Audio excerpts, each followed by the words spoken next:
Good evening, everyone. Welcome to a Zoom town hall sponsored by ReThink NYC. I think most of you know who we are, but we are a not-for-profit dedicated to advocating on transportation issues, but transportation in all caps and in the broadest sense of the word, and how it impacts economics, socioeconomic factors, equity, and a whole host of other things. In any event, we are here tonight to discuss with you one of our key principles that we have been promoting for the past few years, and that is through running, which we will discuss and define, and why we need through running in the first half of this century for New York City and not the next. Next slide.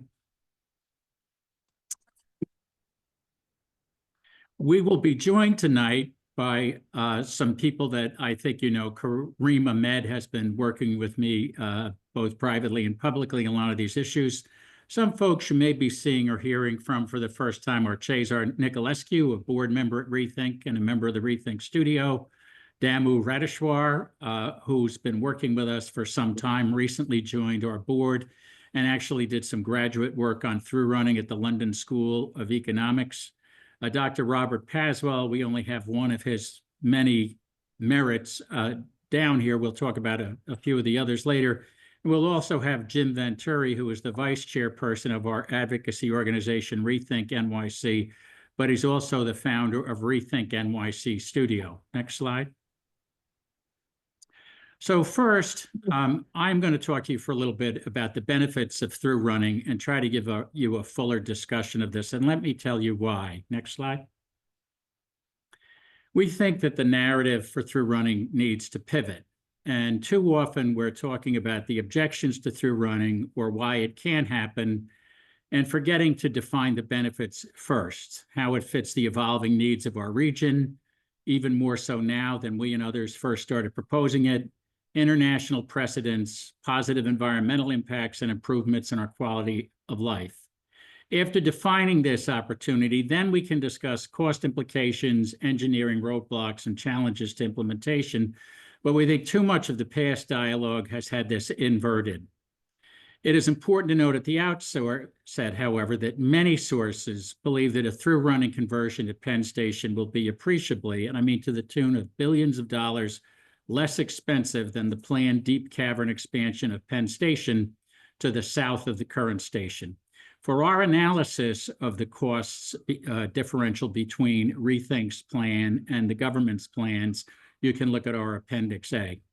Now, I do want to say at the outset two things. One is, tonight's presentation will be technical in nature. Please bear with us. We've done everything we can to make this program digestible, and also know we intend to take live audience questions in the second half of the program. There's always a risk when you do that, but we're hoping that we get through that. If it gets too woolly, we may have to go to written questions, but I'm hoping that doesn't have to happen. Next slide. What am I talking about when I talk about the inversion of how we talk about through running? We need to move past the years-long barrage of myths and unstable data, which are never juxtaposed against the potential benefits. And you'll see what I mean by this when we go along. There are many senior railroad personnel and allies that for years have been saying things like, I haven't yet talked to a civil engineer and transportation expert who's looked at this and agrees with ReThink NYC. Or we sometimes hear, try and find even one civil engineer who agrees with you. Now, this is really a silly suggestion. And unfortunately, I've heard things like this come out of the mouths of representatives of the governor of the state of New York, people that worked in the Biden administration. This is nothing shy of propaganda. It's been repeated repeatedly for many years, since at least as early as 2016 and even late last year. We will dispense this in fairly short order. Next slide. The other thing we heard, and this was a few years ago in a presentation given by Peter Matusevich of the MTA, where he was reporting out on some findings of the FX Collaborative firm and WSP. Tracks 1 and 4 and 17 through 21 at Penn Station are not candidates for through running. And accordingly, plans like the one proposed by ReThink NYC can only achieve an increase from today's 24 trains per hour under the Hudson River to some number in the lower 30s. Now, we pointed out to them immediately that this was inaccurate, but they allowed that number to stand for 2 years. Next slide. But more recently, we had a little thaw, if you want to call it that, but I wouldn't say that it was as beneficial as all that. And when you talk about unstable data, the railroads chose to go back to WSP and FX Collaborative and ask them to look into the viability of through running. And they started socializing their ideas with the public in March. They had an idea share with us in June. They made a large dog and pony show at NYU on August 5th. On August 2nd, they gave their final report. And more recently, on November 26th, they reported to the SWAG, or the Station Working Advisory Group, about this issue. Now, as you can see in this slide, their numbers are all over the map. And we don't really think this is excusable or explainable. And I regret to say that in June 12th, when Karim and some of the folks from WSP had a sound meeting with the railroads, Foster Nichols and Karim were having a quality conversation, and we got to 44 to 46 trains per hour. We were as surprised as anyone else was when they showed up on August 5th, and the number was 38. We were pleasantly almost surprised on October 2nd when they released their final report and at least pushed us back up to 40 trains per hour. But we were equally surprised to find out on the Tuesday before Thanksgiving, they got in front of this SWAG group and said, oh, ReThink can get to 48 trains per hour. They caveated it a tad. We'll talk about some of that later. But we want you to know that for this and many other reasons, we believe we need a bona fide independent review that is paid for by the public, for the public. 48 trains per hour is at least as many trains per hour as ReThink NYC can get. Next slide. Just what is through running? A quick refresher. Through running is a cost-effective connectivity strategy with Penn Station as its linchpin. It would give the connectivity that the subways give to our outer boroughs, except my home borough, Staten Island. It would give that connectivity to our outlying counties. It is a complete game changer. Parenthetically, the through running plan that we have and a few other groups have would not require demolishing the neighborhood adjacent to Penn Station below 31st Street. So in addition to a lot of other benefits, we don't tear apart a block and a half, or I would submit to you they're going to need to tear up more of Manhattan if they want to expand via terminal tracks. So just as a quick refresher, some of you have seen this, but we will play a quick video that I think will be helpful even for those who have seen this before, but especially for those who haven't seen it. Please play the video, Alyssa.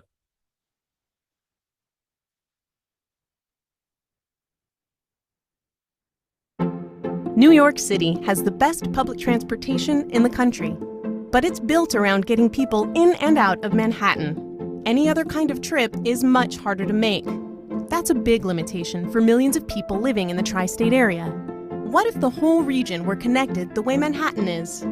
We'd expand opportunities for jobs, housing, and businesses all over the region, which is especially important as populations outside Manhattan continue to grow. This can be a reality, and ReThink NYC has a plan to make it happen. Right now, we have plenty of transit systems, but they only connect to each other in a few places. Anyone commuting at Penn Station can tell you that transfers aren't easy to make. Our plan allows these transit systems to operate together. With a few targeted changes, it's possible to get from anywhere to everywhere and unlock our region's full potential. Here's how it works. Instead of being the last stop on the line, trains run through Penn Station and on to new transit hubs outside Manhattan. Passengers will have many more transfer points, and no hub will be overloaded. Next, these hubs will connect every suburban transit line, which improves transit into Manhattan and between outlying areas. The result: every branch of the system comes together in one central trunk line. It's New York's regional unified network, RUN. RUN radically changes the way people get around the tri-state area. Commuters from upstate New York and Connecticut have multiple options. The Bronx has a major transit hub. The Sunnyside hub improves transit for millions and attracts business development. Penn Station is much less chaotic. and suburban New Jersey has robust public transit options. Plus, delays no longer hang up the whole system. Riders will almost always have an alternative route. This vision of the future is possible. Transit improvement plans and budgets are already in place. If we work together and pool our resources, we can build a world-class system that unites the entire region. Run. From anywhere to everywhere.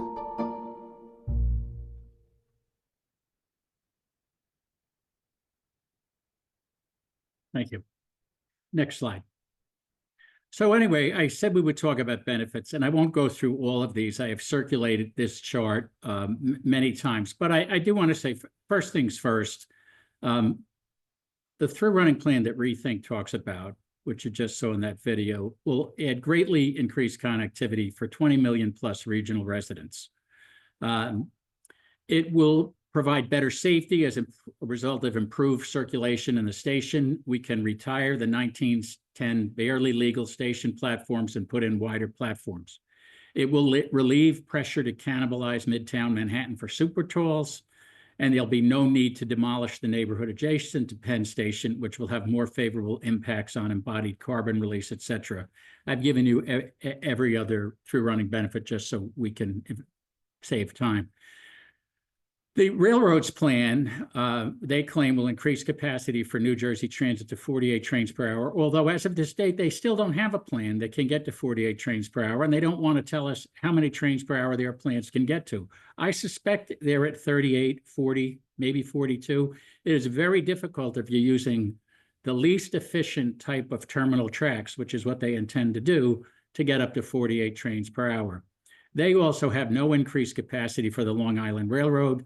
We would add 6 peak trains per hour for the Long Island Railroad. You don't have to be much of a New Yorker to know, ignore Long Island Railroad and Long Islanders at your own risk. Next slide. So who else favors through running? The FRA guidelines, our own domestic regulator, says, and you see it in red below, through stations are almost always preferable to stub end terminals, both at the endpoints and intermediate points in a corridor. Thank you. Next slide. But what did we get from WSP and FX Collaborative in the 192-page report that they discussed in August of this year and then released October 2nd? Now, the report has a lot to it, but this one paragraph, 77 words on one page in a 192-page study, is where they give their discussion of the benefits of through running. Now, I know many of you get my mailings and wish that I would exercise an economy with words, but this is taking an economy with words to a level that to me is incomprehensible, and frankly, to me, throws into question the balance of the whole report. And I would especially point to the last bullet, which says they enable a type of rail service and mode of train operation that has proven to be successful in many cities around the world, including London, Paris, and Munich. I frankly think they should have had a whole chapter dedicated to the transformative benefits of through running, and really talked about the fact that there's barely an international city in the world that doesn't already have it. And there are many, many other cities that they could put here, including a new addition to the mix is Cardiff, and Wales is now going to be doing through running. So how Manhattan, New York, the New York region, cannot even be thinking about this till the next century is really beyond me.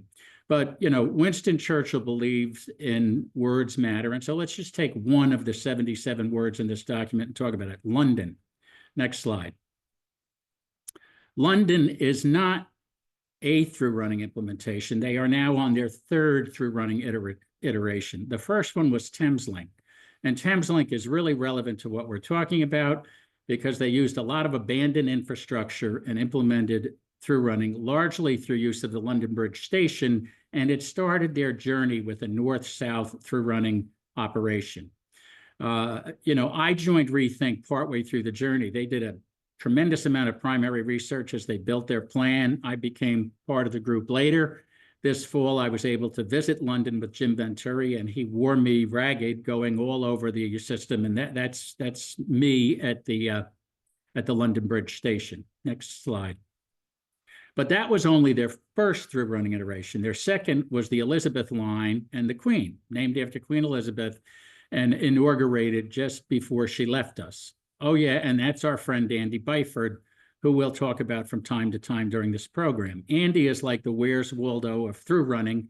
He has had senior positions overseeing through running operations in England, Toronto, and Australia. Next slide. This is not the title of an Alfred Hitchcock movie. This is their third iteration, Southwest by Northeast Crossrail 2, which they are hoping to build in London. And what happens is you start with a less expensive adaptive reuse like Thameslink. We're talking about that using a 1910 station, retrofitting a post office platform under the Moynihan to give us room to get the platforms right, and starting a wonderful journey for this region. This is their third part of the journey. And I'd like to show you what an enthusiastic discussion about through running looks like. Alyssa, could you play the Crossrail 2 video?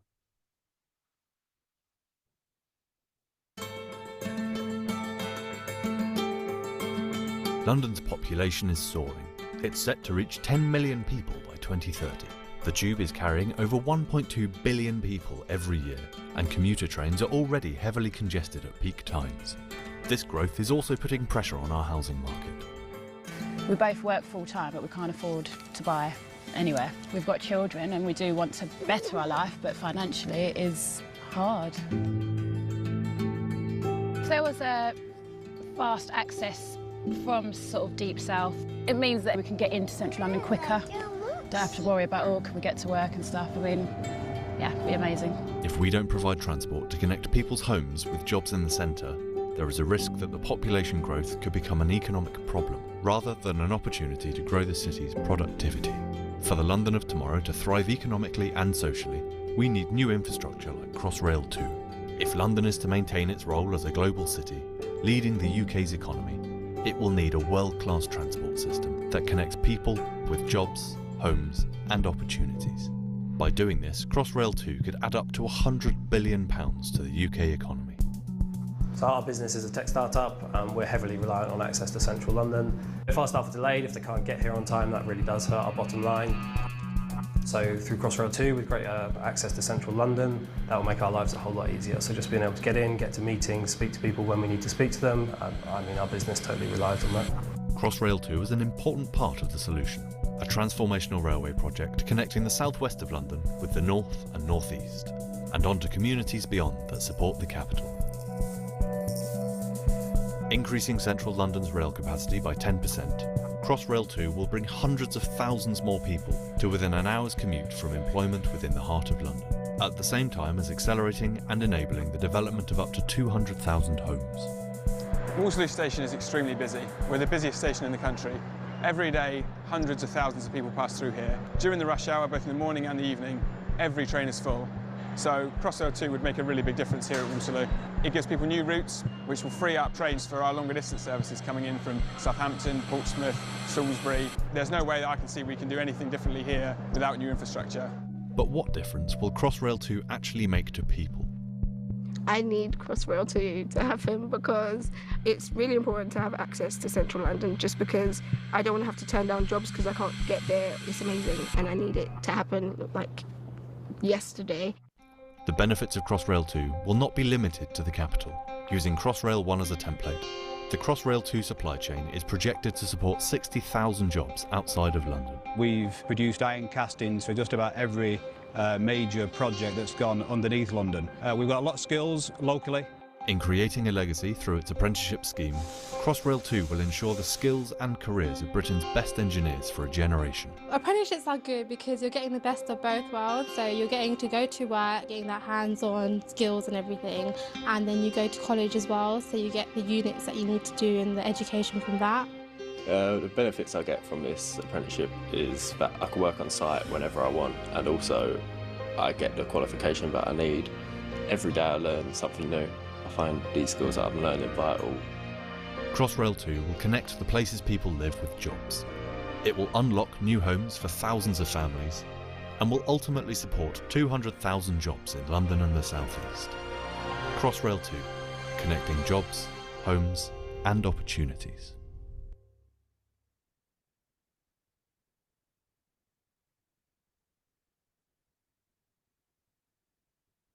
So what does connectivity do? And I will almost ready to turn this over to Karim, but when Jim wasn't running me ragged, we did go to Putney Bridge Station, and the Fulham Soccer Club is nearby that train station. And some of you may recognize this fellow as Nicholas Mohammed, Coach Nate Shelley from the hit series Ted Lasso, who I had the good chance to run into. And I also had the smarts not to try to talk to him about through running, but it was a wonderful trip, and I really thank Jim for it.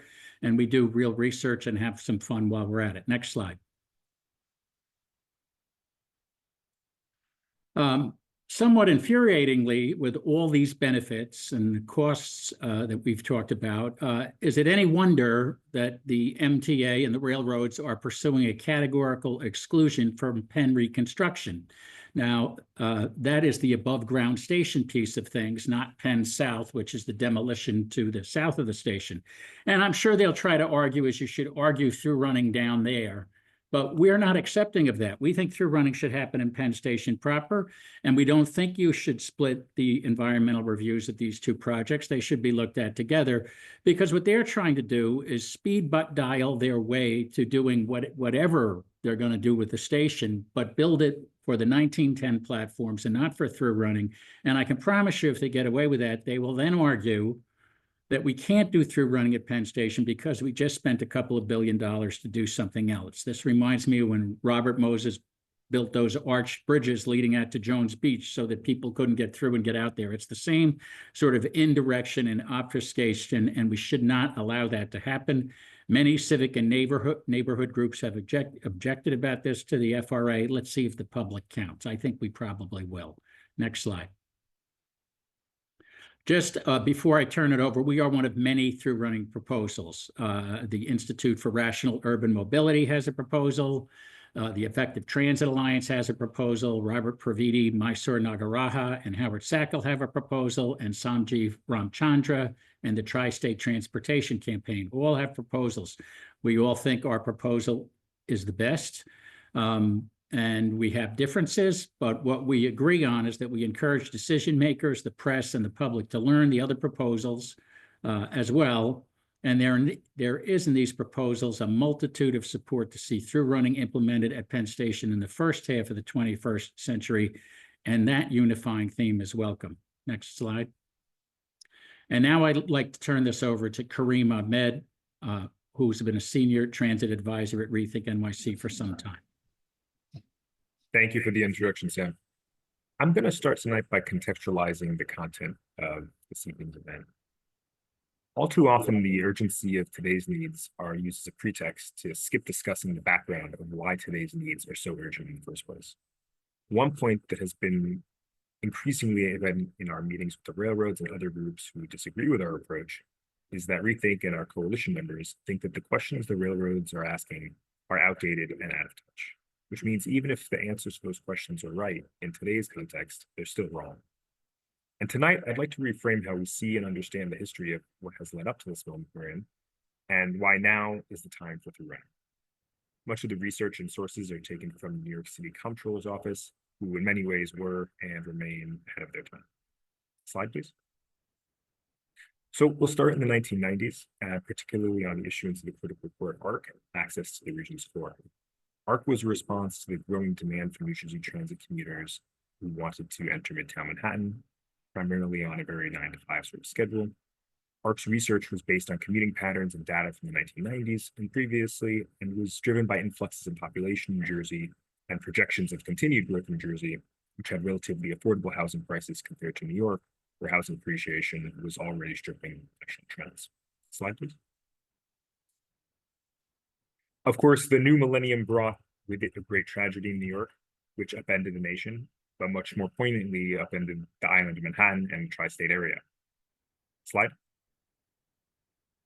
As the city assessed the damage and recovery post 9/11, the economic and in turn fiscal consequences for New York and the region came into focus.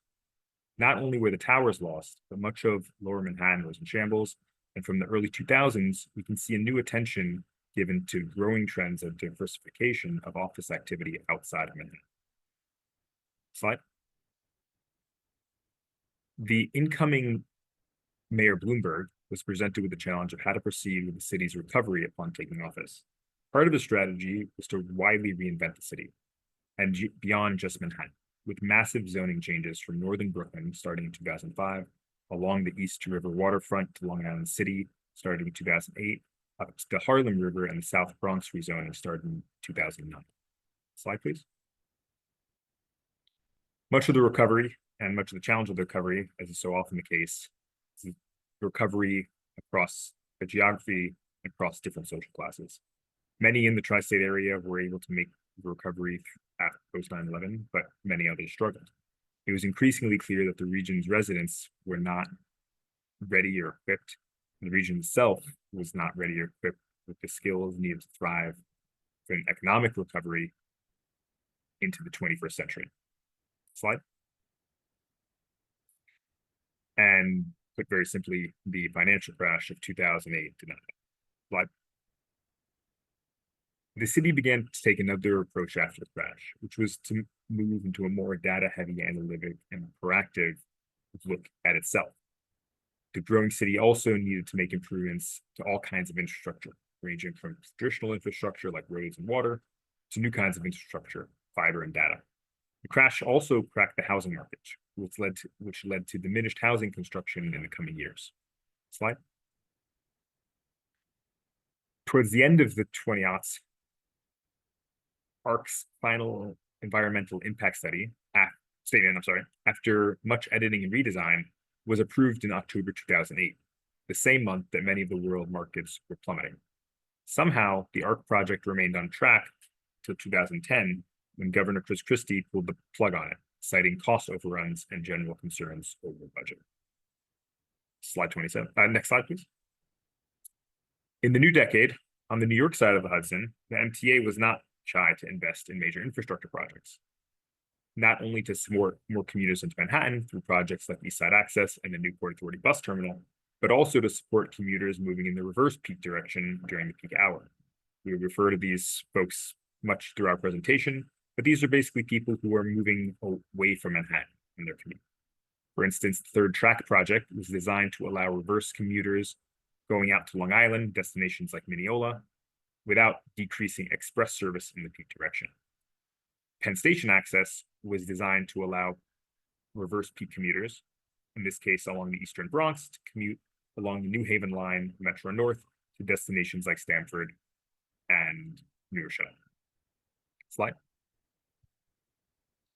Superstorm Sandy struck New York and the region as a whole in the fall of 2012 and created a new urgency to trans-Hudson commuting.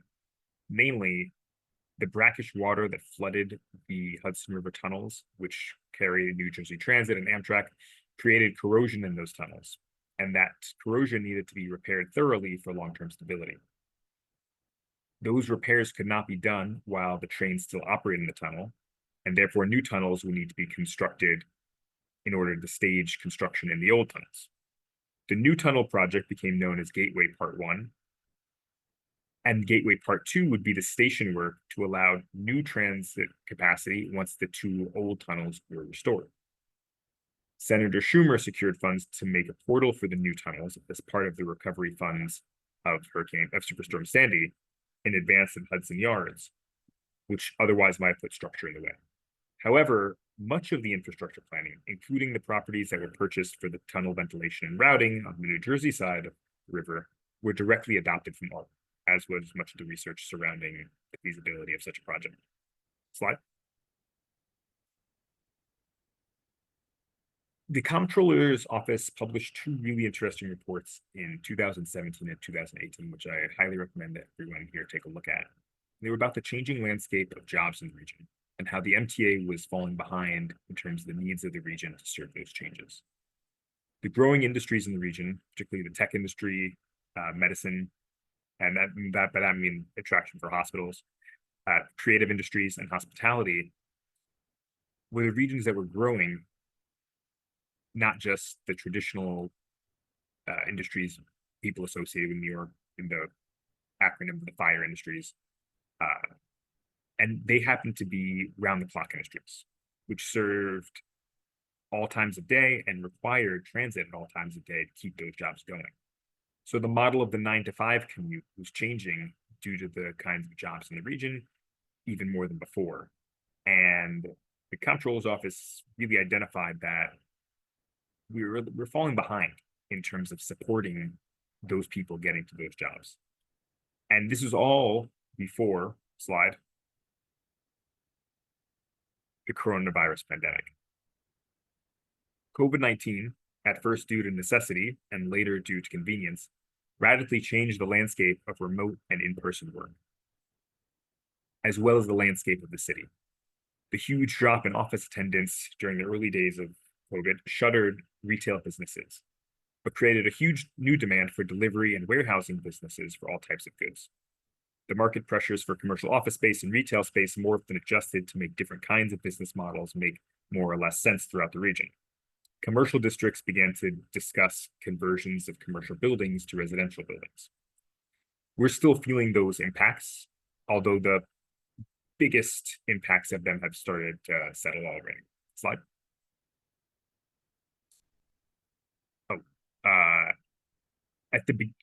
I'm sorry, back one slide.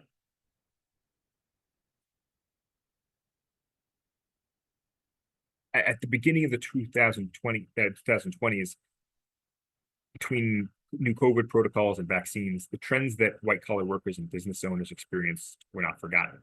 Businesses realized they could save money on office space by going to a hotel model or fully remote. Employees bargained to have a day or two work from home. And the kind of industries that recovered from the economic blow of COVID turned into a new landscape. Not only did certain industries recover faster than others, certain geographies recover faster than others. Skip two slides forward, please. One more. Yes, thank you. So here we can see that industries that have made stronger recoveries through 2021, and again, a lot of the same industries that the Comptroller's Office was reporting in 2017 and 2018 are still the same industries that just kind of kept pacing up their growth. In addition to those, we had some other industries, once again, a lot of round-the-clock sort of industries, like the warehousing, that are still on upward trajectories. Next slide, please. The vacancy rates outside of Manhattan, where prices were generally lower and for similar qualities of office space, recovered faster than Manhattan. Next slide. The core expanded to the outer boroughs and the New York City metropolitan area, and that's really where the recovery was able to make a harder or a faster move. And pardon me, can you just slip by 3 slides back? One more, please. Thank you. By 2023, gateway funding for Part-1 had finally been issued to build the new Hudson River tunnels. And slide 1 forward, please. And the transit projects to support the kinds of trips to destinations outside of Manhattan had been started, and some, like East Side Access in 2023 and the Third Track project in 2022, had even been completed. Forward 3, please. 1. Yes. And we come to today, where the skylines of Jersey City, Newark, North Brooklyn, Long Island City, and the South Bronx peer towards the sky and gesture towards the skylines of Manhattan, something few would probably have imagined in the 1990s. We at ReThink believe the Gateway Part-2 should prioritize creating a through-running model for the region's current and future needs instead of meeting goals from 25 years ago. Thank you. Slide. So next we will hear from Cezar Nicolescu, who will be talking. Next, we will be hearing from Cezar Nicolescu, who will be talking to us about what London and Paris can really teach us about through running. We know many people have talked about the European examples, but we want to dig in and let Cezar show you a little more about what learnings we really can take from these two great cities. And there are things they can learn from us as well. But go ahead, Cezar. Hello, everybody. Thank you, Sam, for the introduction. Thanks, Karim, for your end of the presentation, for getting us to where we are today. For this, we're just going to take 2 cities that have, in some ways, have had similar experiences to New York, but vastly different approaches. So next slide, please. So why are we talking about London and Paris? In many ways, they're the most comparable cities to New York for the purposes of the issues that we're discussing today. Largely, they're built on old legacy transit infrastructure, a lot of late 19th and early 20th century stuff. They have relatively high construction costs, which means that decisions to make major investments really need to draw as much value as possible. Yeah, like a lot of people might want to say that, oh, perhaps New York City should be looking at what Hong Kong is doing. Yeah, a lot of cities in Asia, particularly, don't have the same issues of construction costs as we do in completely developed post-industrial economies. The next thing that really relates to cities is that they're global powerhouses. In most rankings of global cities, they are in the top 3. This means that they face a lot of pressures of growth because people and companies are attracted to their culture, their lifestyle, their economy, and very importantly, because it can be a blessing and also a curse, very talented labor markets. It's simply like a lot of people that can do a lot of things live here. So what's different about New York City versus these 2 other cities? And for that, we really have to go into their history, the recent history. Basically, in the last several decades, London and Paris have had very proactive region-wide plans, and they've been doing this for a while. New York City just sort of reacts to crises, as Karim pointed out. Sandy, COVID, failing the tunnels underneath the Hudson River. This is a reactive strategy rather than a proactive strategy. And there's one major root of almost all crises within New York City that perpetually is talked about. That's affordability. There's simply too much demand for the city, but there's not enough supply of the city. And let's be specific about what supply in this context means. We're talking about the supply of transit-accessible neighborhoods that can support sustainable growth without displacement. It doesn't really exist in New York anymore. It's been tapped out. So as a result, of course, the housing rents are too high, but everything else also comes from this. Grocery and retail services cost too much. The city's revenue relies on property taxes, so that creates a cycle in which prices of goods, places to live, office space rent is even more expensive. Now, you might argue, sure, London's also expensive, and so is Paris. But recently, they're not as bad as New York City. Next slide, please. In most metrics, and if you just simply like live in those other cities for a bit, if you're that lucky or unlucky, you might realize that New York City is far more difficult to live in on the same budget. New York's tied with Singapore right now. London is down to 28th in the ranking of most expensive cities in the world. Oh, yeah, what does this have to do with through running? Well, through running is about being a subset of something that is known as metroization, especially in London. And that's about taking existing rail that isn't yet rapid transit and making it rapid transit, like the subway. And that essentially increases the type of neighborhoods that people want to live and work in.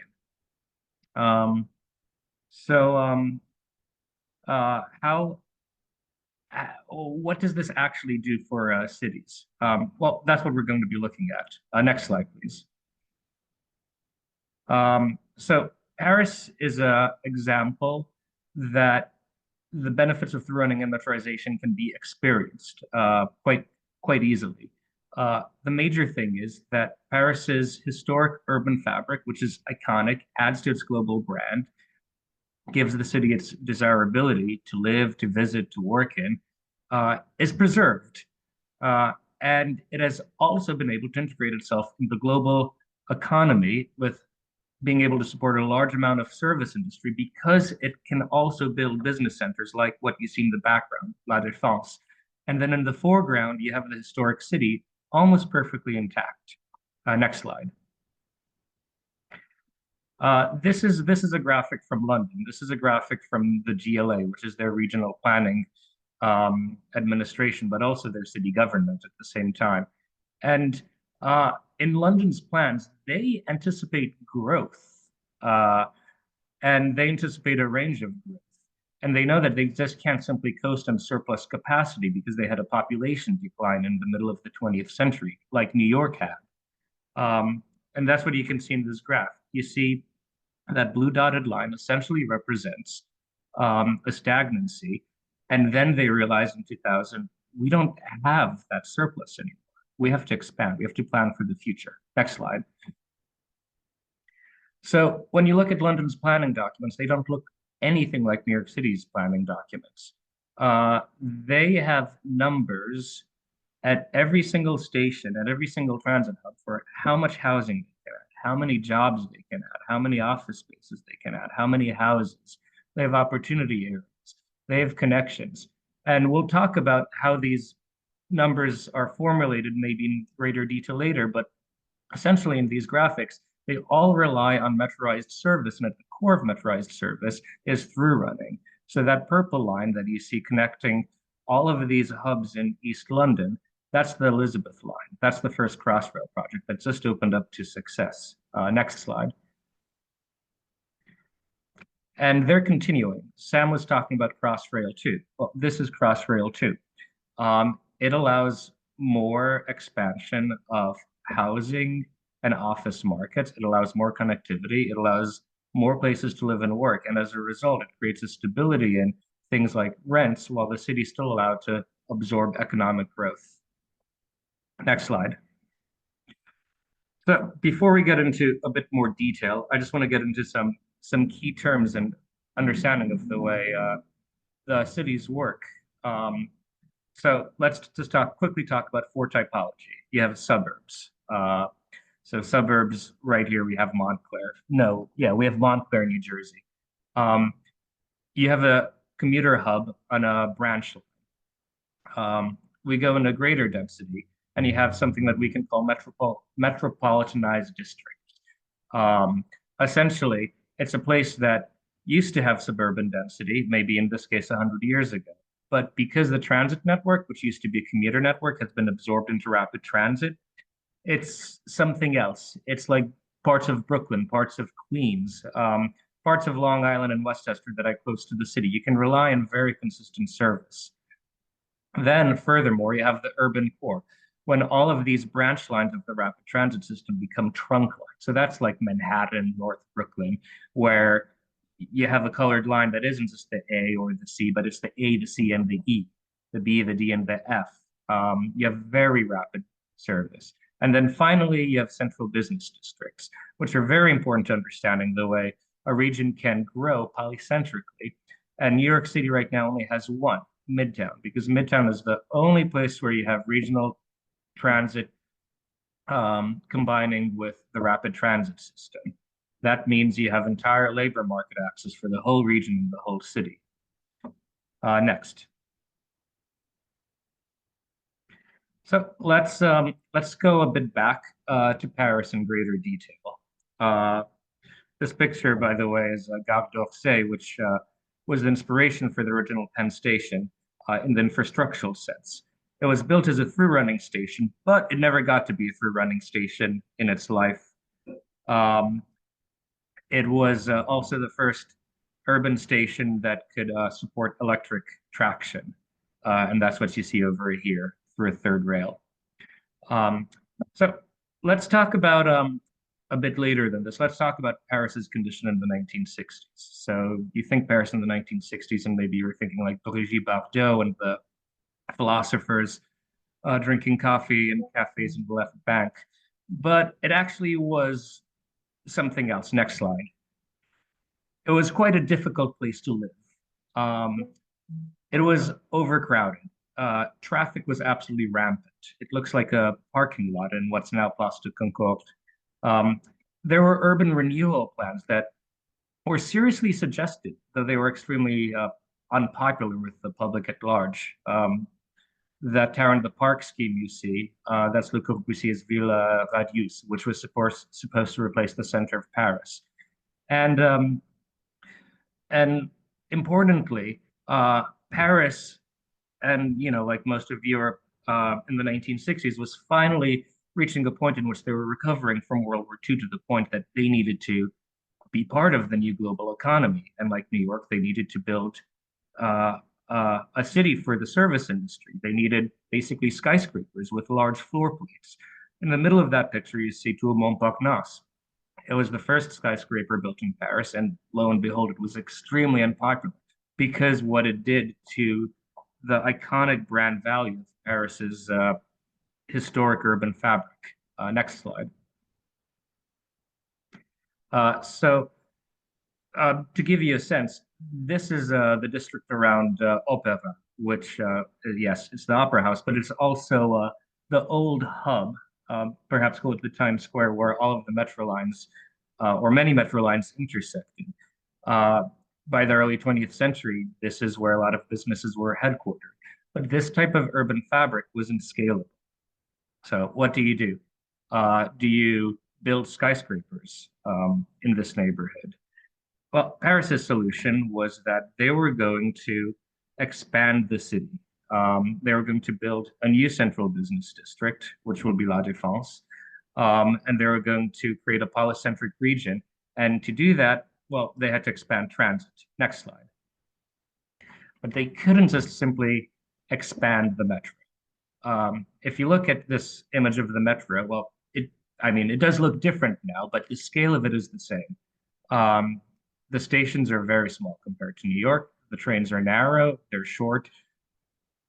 It's essentially, it's like light rail, except that it stops every 2 minutes. So while it has incredible frequency, you can't just make these lines longer, because when you make a transit line longer, you increase how crowded it is when it's going through the core, because it's simply picking up more passengers along its length. And as we mentioned, the metro was completely overcrowded by the 1950s. Next slide. So how does through running work in this case? Paris is nice because it's a very clear diagram. The city itself is almost a diagram of how through running works. Originally, it had these train stations around the periphery that did not actually go into the city center because, next slide, they were built around the limitations of steam. So you simply had these large terminal stations, similar to Grand Central Station Terminal's predecessor, a giant train shed that could collect the steam. The trains stop, and passengers get off and alight on the metro system. And then you can see in that picture to the right at Montparnasse that sometimes trains are through running, whether we want them to be through running or not. So that's what happened on that great derailment over there. Next slide. So here we have something that looks almost exactly like the diagram, but it's actually a geographically accurate rendition of what happened. Here we have all of these terminals in black lines around Paris, stopping outside of the destinations that most people actually want to get to. The gray lines are the metro. They would have to transfer. The transfer points were choke points. They were bottlenecks. The image on the right shows what happened after the RER was built, though this actually misses a few lines that were built recently. All of these terminal stations had the addition of a deeper through-running station that captured all of the existing lines outside of Paris proper and moved them underground, under the city, under the center. Next slide. To do this,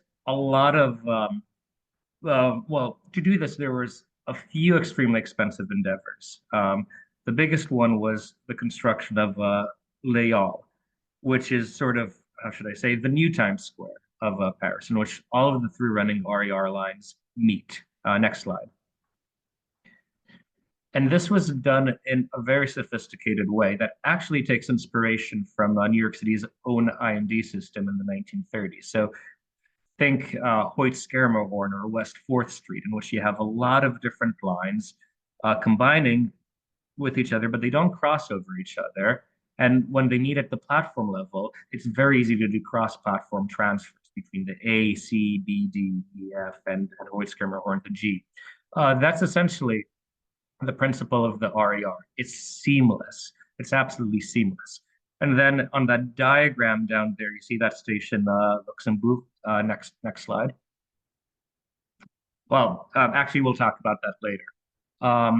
But first, I want to talk about the fact that not all of the RER in the center was new construction. The RER, especially the Line C, was very frugal in its use of infrastructure. So just like in New York City, we already have Penn Station, we already have the Northeast Corridor. In Paris, they already had what now is the Line C. So everything you see in this little map, except the yellow, was already constructed by the early 20th century. In 1979, all they had to do was build 800 meters of tunnel between Gare d'Orsay and Invalides.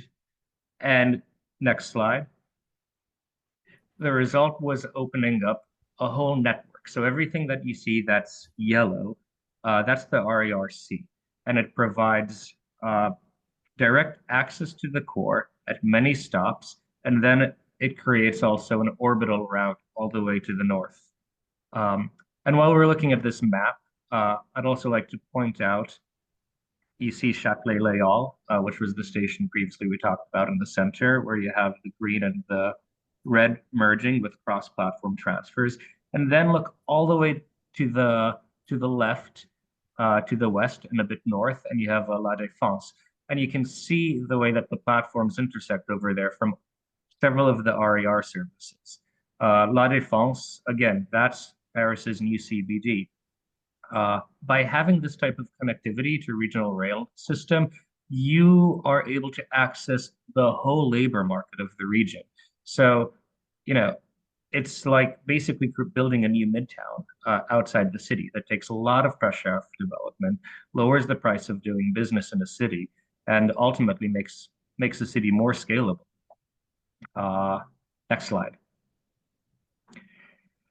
And here we have, the experience of how these RER stations look.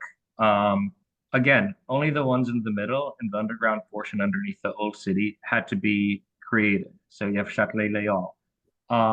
In the middle, you have the station that is in the center of the city, but it took advantage of existing infrastructure that had existed since the 19th century. So that's the line in Luxembourg, underneath the park and the Senate.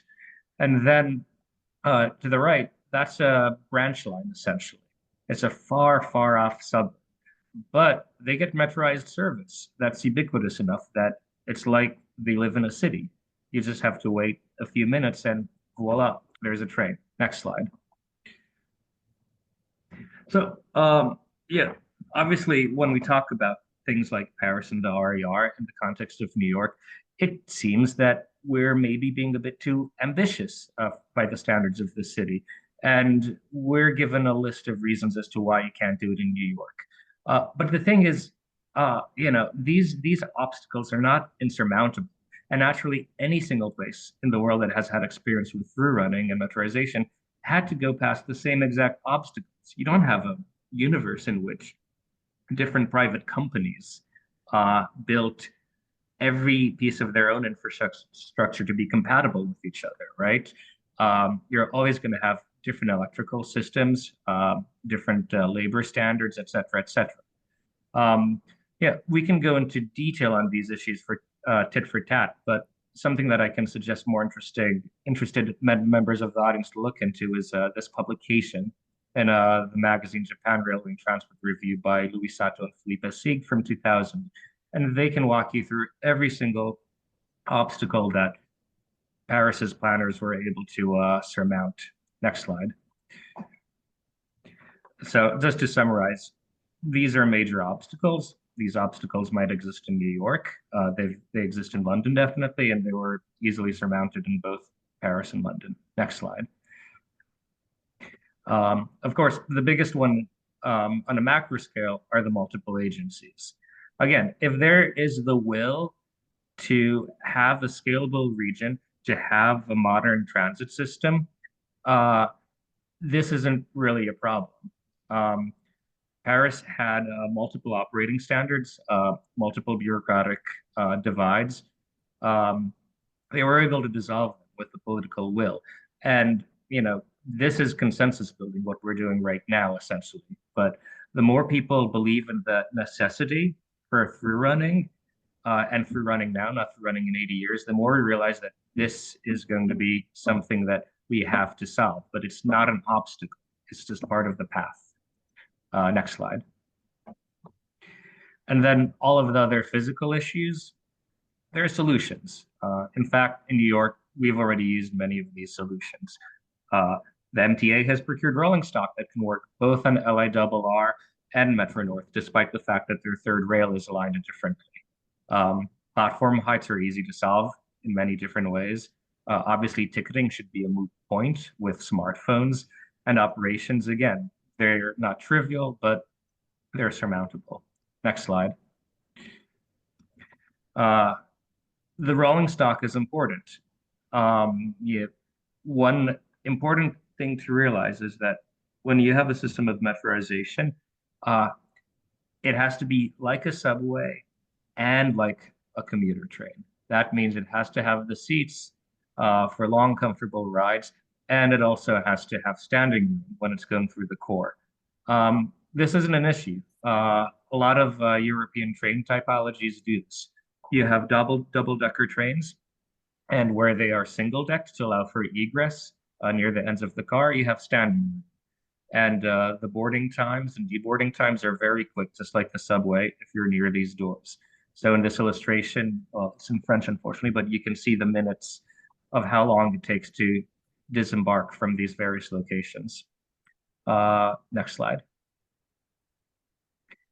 And lastly, this is just a summary of the experience of metroization.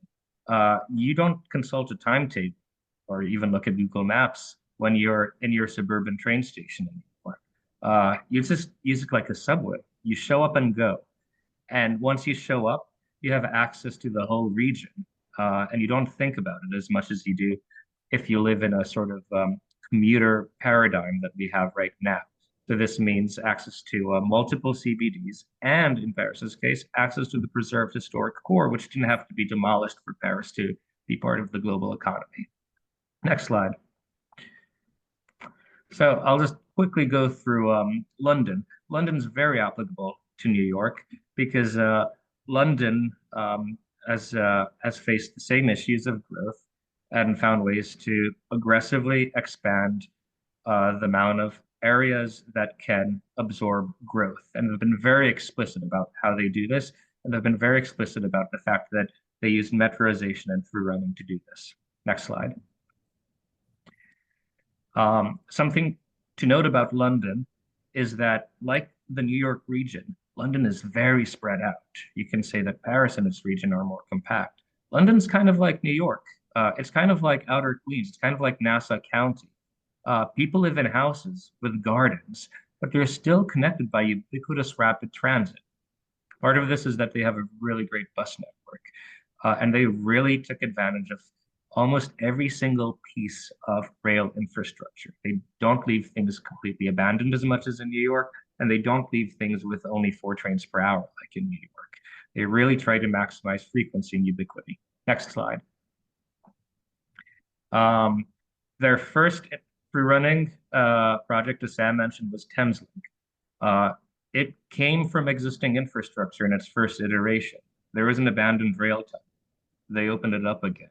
It was very frugal, the way they did it at first, but it was a massive success. Next slide. It connected a lot of branch lines. It connected the north to the south. It made it possible to live in Brighton on the sea and commute to your job in the city of London. The benefits of it were realized very quickly, and London planners realized we got to do this again, but we got to do it on the east-west axis now. Next slide. So there's Crossrail now, Elizabeth. What you see in the very middle between Paddington and Canary Wharf, well, that's underground. That's new tunneling. But what they did was they captured commuter rail lines that go all the way to Reading, all the way to Shenfield, which are basically cities in their own right. And they created a much faster connection to Heathrow Airport, directly to the terminals, along with the Piccadilly line that already goes over there. The result is you really have a unified region, and you unlock the value of land use and scalability. Basically, the cities larger, places where people want to live are more numerous, because now times have been halved to connect people living in, say, East London to the old center. You can see this on this map in the red hatch line, which they call opportunity areas. New York City doesn't have planning documents like this, in which we regionally identify opportunity areas and have a transit plan at the scale. Next slide. We were talking about CBDs, places that can access the entire regional labor market. You can't get a better example than Old Oak Common. We can talk about Canary Wharf, which was sort of a long ad hoc creation of a business district, but this is explicitly planned as such. If you see in that lower right map, I know it's a bit small, but you can see, based on the fact that there are many different colors, that there are many different types of services that go to this place: underground, overground, regional rail, and future high-speed rail. And again, it's on the Elizabeth line, which is an extremely fast, dense line. So now you have a place that's just like the historic city of London, can access all talent in London. Anybody can commute over it. Yeah, it's not just a midtown. It's not just a business district. It's a mixed-use destination. There can be theater, there can be activities, there can be educational institutions. But this is what cities need to do to grow.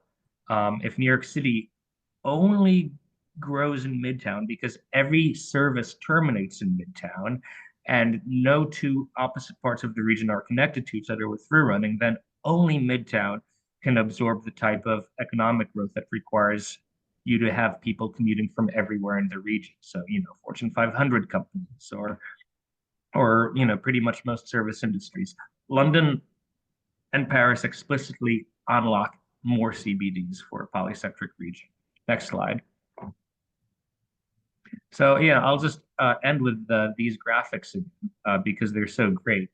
They really tell you that London planners leverage metrization and through running for positive growth. If New York City doesn't plan like this, what's going to happen? Is Midtown just going to keep on becoming denser and more expensive? Will office spaces keep on becoming pricier and pricier? Will people just start driving to more jobs in office parks through traffic? You can't expand the highway network either. Or do people just get priced out of New York and they just simply leave New York? What happens?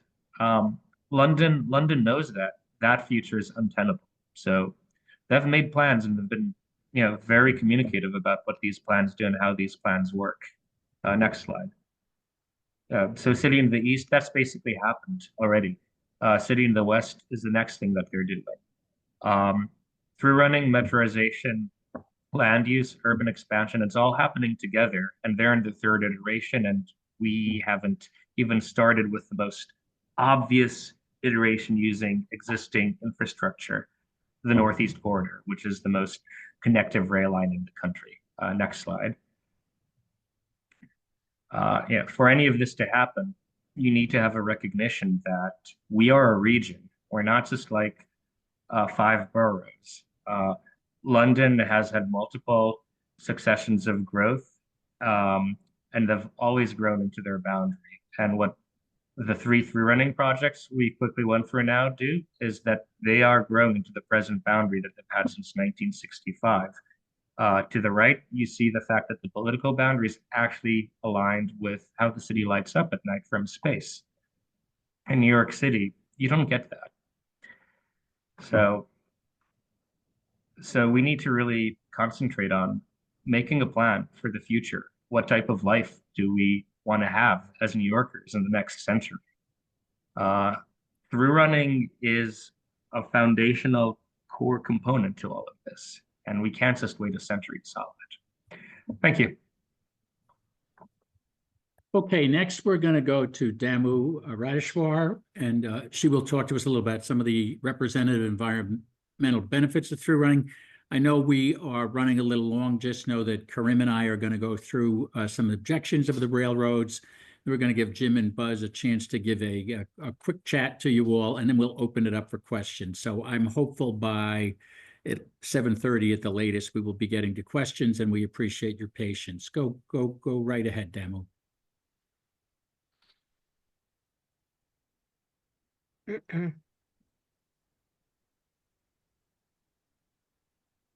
Hello. Next slide, please. Okay, so we heard a lot of amazing things that other cities have been doing. We also heard about the growth of the population, the economic issues, and several other things that Sam and Karim and Cezar talked about. So I wanted to focus on the environmental impacts and the environmental benefit.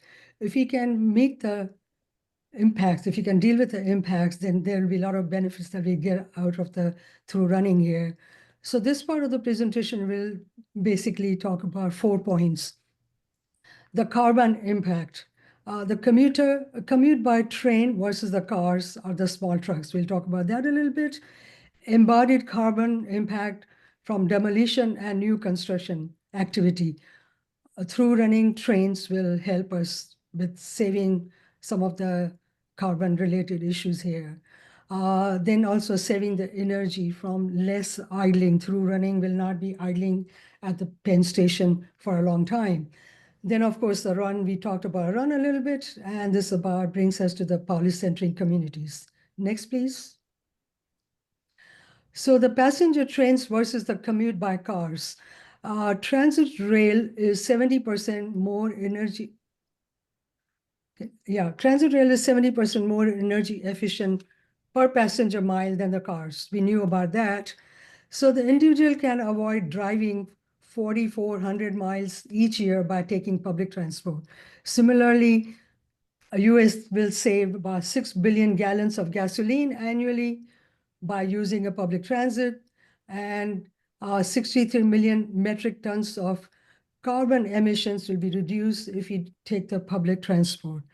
3.3 billion gallons of fuel are wasted in traffic congestion. We, of course, in New York is now congestion pricing.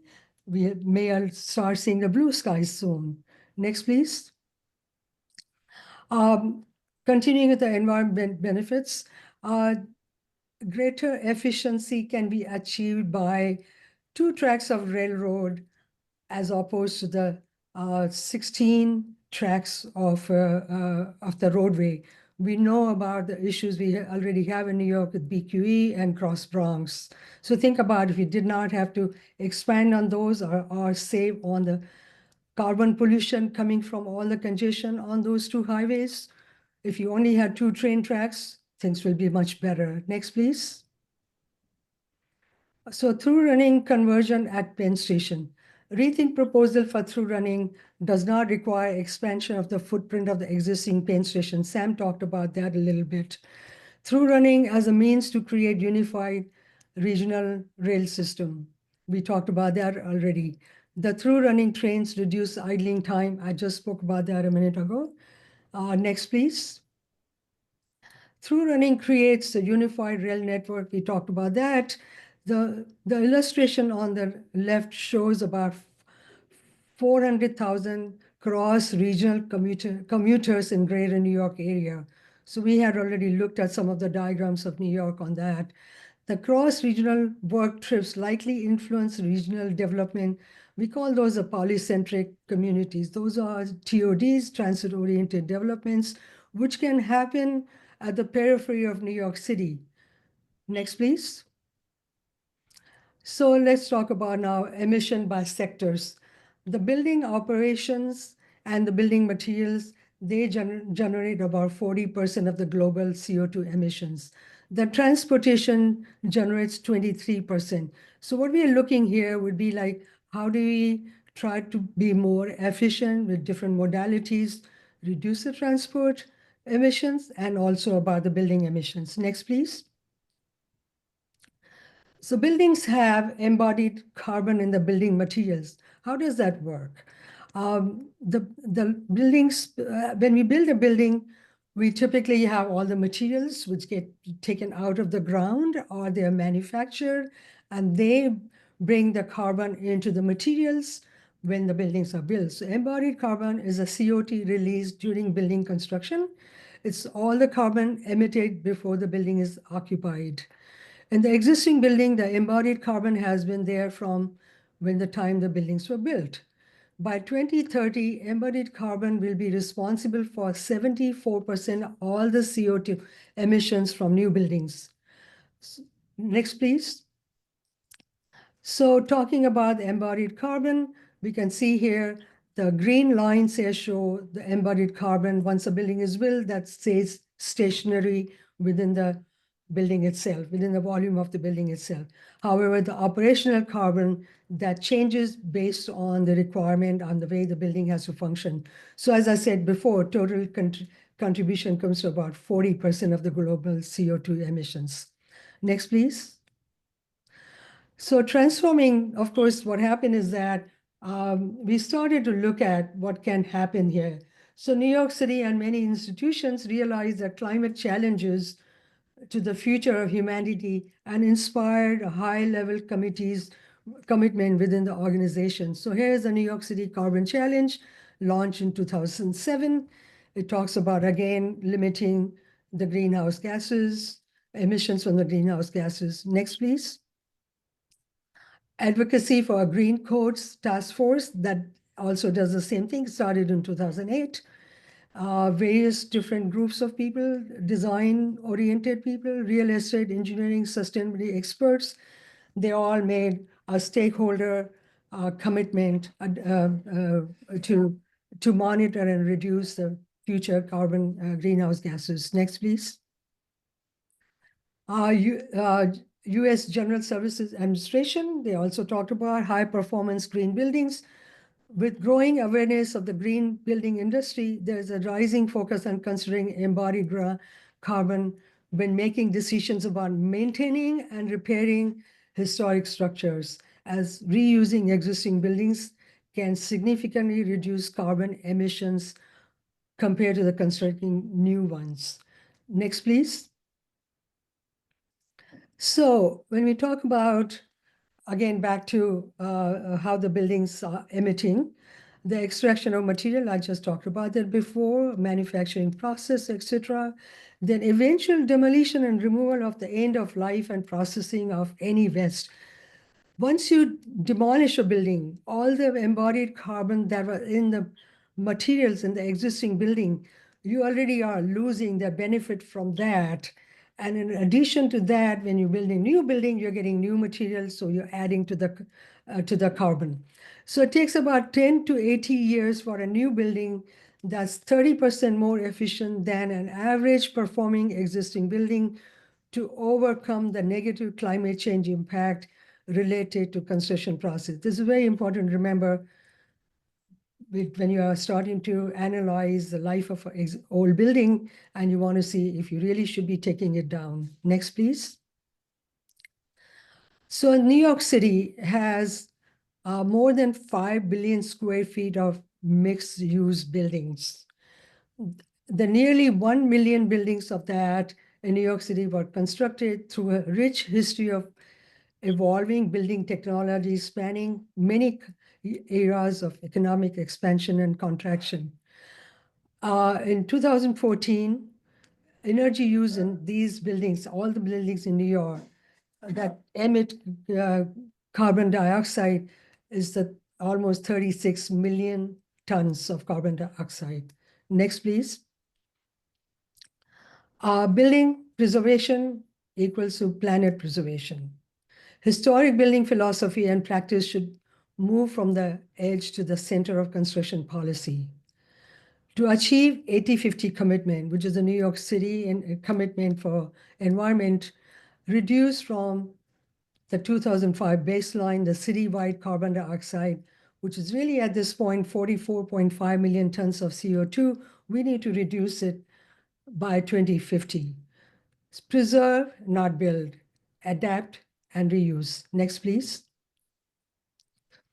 An example of, we have to also look at the life cycle analysis of the building, because life cycle analysis not just includes the embodied carbon, but also the energy used in the building.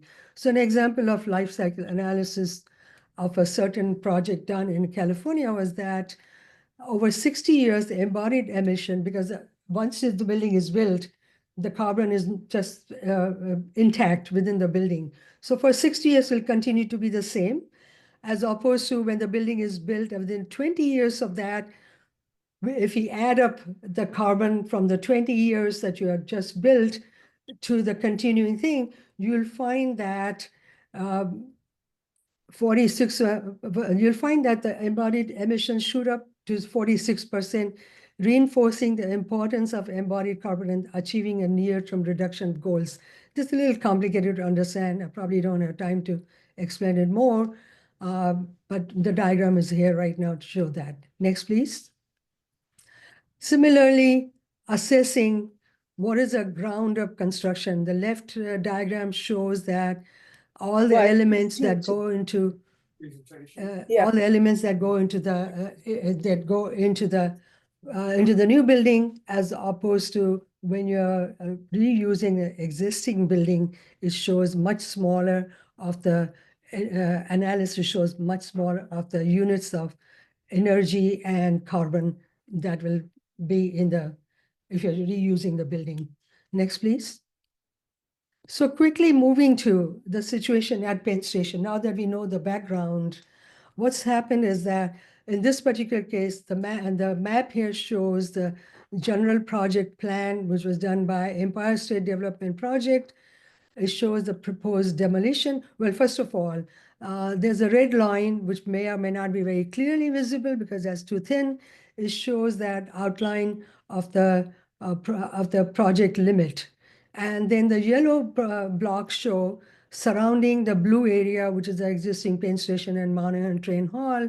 The yellow blocks show that these are the blocks that are intended to be demolished in the neighborhood.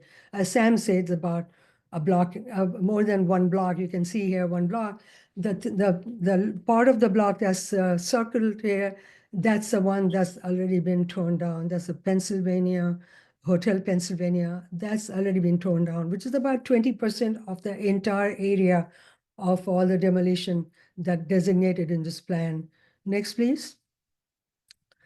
This is a three-dimensional view of the same thing. All the red buildings here show these are the ones that are designated to be demolished as the plan for prepared by Empire State Development Corporation. Next, please. So we calculated there are 43 existing structures on the 8 sites. Area of the existing structures is almost 5 million square feet, which is about 500,000 square meters. So we calculated the loss of embodied carbon approximately 200 metric ton carbon dioxide. Now, this does not include the carbon generated from the operation of demolition, use of equipment and vehicles, and removal of the debris from the site. So to get you to easily understand what it means, a 200 million tons of carbon dioxide, it will mean that if you convert that into something that is more understandable, it means that 5 million single family homes are destroyed, are taken down. So average single family home in the US has embodied carbon equal to 40 tons of CO2 from the Science Direct. This is accredited to Science Direct. So as I said, 200 million tons means the 5 million single family homes destroyed that'll generate that much carbon. Next, please. And just to give you an idea, which building was torn down. Here's a Hotel Pennsylvania, a beautiful building. It was taken down. Next, please. There's a Gimple Scar Bridge, is still intact, but this is also on the list of getting taken down. Next, please. St. John the Baptist Church, this is on 38th Street, between 30th and 31st Street. And, 31st and 30th Street. This is also on the Chopper Block. Next, please. This is the Stewart Hotel, same thing. This is a beautiful building right now, still being occupied, but we don't know how long. Next, please. This is actually a Penn Station service building done, also designed by McKim White at the time when old Penn Station building still stood before 1962. Thank you. Next, please. I think I'm done. Thank you. Thank you, Damu. So Karim and I will get through some of the objections the railroads raised recently, and then we will get right to Jim and Buzz and the audience Q&A. Next slide, please. So first of all, much of what the railroads have said, they are restating old objections, and we have handled them in great detail in our incredibly shrinking objection series. I think some of you are familiar with our mildly subversive graphic, and you can get to, we only got to 8. We stopped in March because we were beginning to have diplomatic communications with the railroads March through August. So we stopped putting these out. We may start again. But there are a few things they said that are somewhat new, and we will address them tonight before we get to the Q&A. Next slide. So you've heard me say this before. Their numbers have been all over the map, but they did apparently march into a station working advisory group meeting, acronym SWAG. I don't know if they're trying to impress Puff Daddy or Mayor Adams with that, but it's not very impressive to me, to be a little snarky. But 48 trains per hour, they came in and said, well, our report says 40, but ReThink actually can get to 48 trains per hour, and they put a little asterisk on it. I'm going to let Karim explain that to you in the next 2 slides. Yeah, so slide. So the question here about 48 trains an hour is really getting back to what kind of service those trains would offer. So the distinction was whether or not our model could support 48 trains an hour with certain types of train operations. This gets pretty deep into the weeds, but ultimately the kinds of trains that go in the reverse peak hour to the very end of the line, we can call those suburban trains. For instance, if you could think about a Penn Station to Trenton train, those types of trains have a fairly long lead time to load up and to head back to their origin. And because of the additional time, the Amtrak and the railroads assess a pretty long dwell time to those. Whereas in our model, we've designed having reverse peak trains go sort of to the midpoint, somewhere like looking at the New Jersey Transit map here, the Brunswick area of New Jersey towards Rutgers would be sort of the destination that we would imagine a through running train operating on, not a destination like Trenton.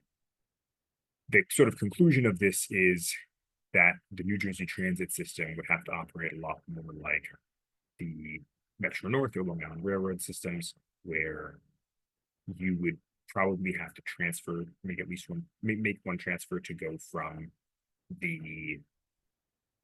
somewhere like Manhattan or somewhere across like Sunnyside or somewhere in the Bronx or Long Island. You'd have to make a transfer if you're heading back to New Jersey if you were going to the very furthest end of New Jersey, like Princeton or Trenton. This is the way that a lot of Long Island Railroad operates already. So if you can think about a Montauk train, which terminates in Long Island City, it stays an above ground train all the way. It doesn't go into the tunnels into Manhattan. In order to go to Montauk from Penn Station today, you take a Penn Station train, you transfer to Jamaica or perhaps some other station down the line, make the swap, and then ride that train the right way. And that's the way also Metro North runs. You have transfers at Croton Hudson to get to Poughkeepsie, etc. And this big asterisk, or this initially saying that we could not accomplish this, and later this asterisk saying that we could, is in our minds very semantic to say, oh, you can or can't accomplish this metric. We can accomplish the metric, but not in the exact way that the railroads are accomplishing that metric. And this is the kind of subtlety where we have a lot of resistance and we say, you know, what are we really fighting over here? It seems like we're fighting over a pretty minor point that most commuters wouldn't have to interact with and would create a better system for a much more affordable design option. And this is sort of argument where we think we're on the right side of it, and that the railroads are kind of getting lost in the question. That's also pointing to the introduction I gave earlier, not so relevant. And we can go to the next slide. Thank you, Karim. But I think the point is we can get to 48 trains per hour and they can't. So it's a metric they're holding everyone else to except themselves. Now, one thing I think you've seen in some of the things we've sent out, RTC as easy as ABC, where are the industry standard dynamic capacity calculations? These were done for Penn Station access, the Long Island Railroad's third main track expansion, the Long Island Railroad's proposed infrastructure changes at Jamaica, the East Side access bringing the Long Island Railroad into Grand Central Terminal. They all have this simulation software and use it every day. And yet we did a FOIA request and have come to learn they haven't done it on their own plan. And I suspect they don't want to freeze frame the results of that for anybody to get their hands on. And that's really not playing straight with the public. We need to get an independent review and we need to use RTC calculations to understand what can and should happen at Penn Station. Is bringing Penn Station's track layout up to 21st century standards any less worthy of RTC treatment? Next slide. This will be Karim. Thank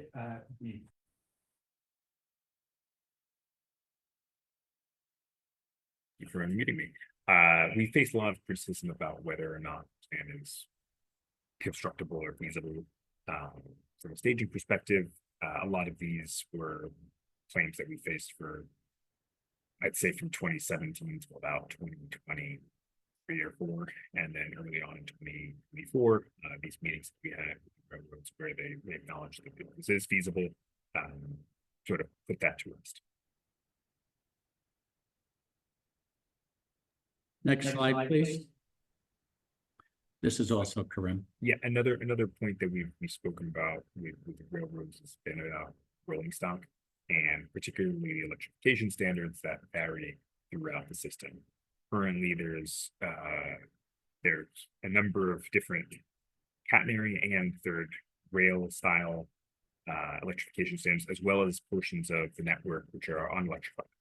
And we propose that in the immediate term, the new rolling stock that is purchased as part of Gateway, and to be clear, there will be purchases of rolling stock as part of Gateway per the reports and statements that the railroads have made, that we simply make a modification to those rolling stocks to allow what we call a universal electrification model.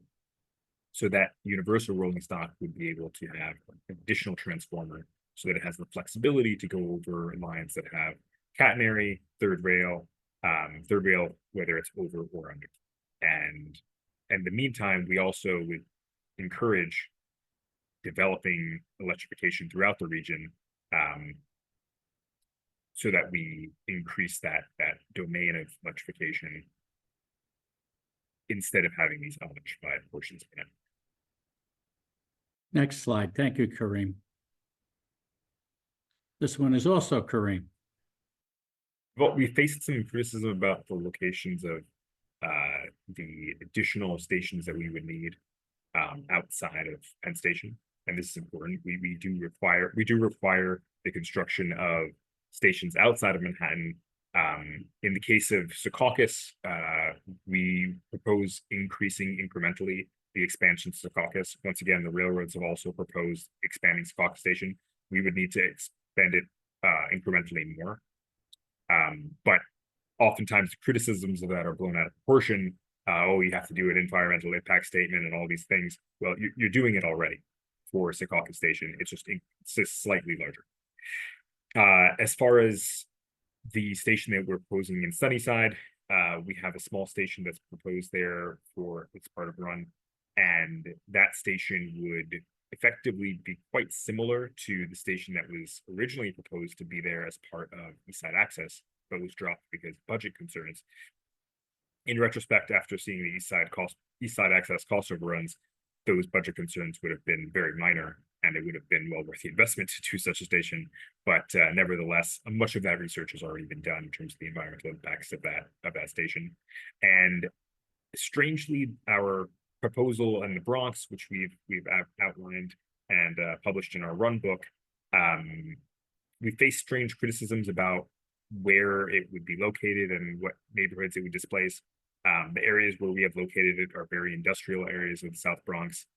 They're not, I've checked the Zola records, there are not residential buildings in the areas where these tracks would be, and where we're proposing the additional rail yards in the Bronx are currently in the location of other rail yards that are already there that are used for freight.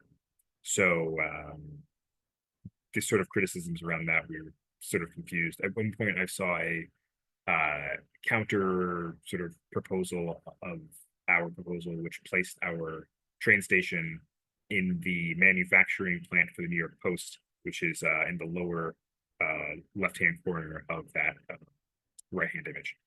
So I don't know what to make of that, but I'll leave that to Sam. Next slide, please.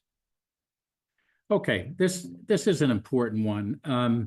The railroads seem to be saying that through running, we've looked at Europe, and the only way to accomplish this is through a regional metro system, which should be separate and apart from suburban and inner city services, rarely, if ever, uses legacy rail stations or legacy infrastructure, and really needs to be free and clear. I have to admit, when I looked at this graphic, which is the railroads graphic, I'm not sure, whether I was looking at a rail graphic or a map of the monorail at the 1964 World's Fair. But while it is true, particularly with some of the newer infrastructure investments Europe have made, that it's predominantly new spending and new locations, there are, as we will see, an abundance of times when legacy infrastructure has been used both in this country and in Europe, and it's simply false to set this up this way. I have to confess, I wonder if they're making this whole criticism of us about international best practices because they are not aligned with our own domestic federal rail guidelines. So maybe they need to go overseas to find a different forum to argue their point on. But next slide.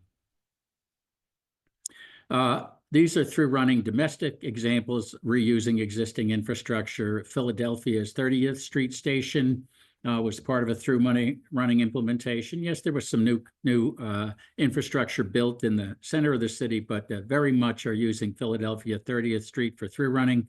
Maryland is going to send trains to Virginia, and Virginia to Maryland. They're going to go right through Union Station, the legacy station.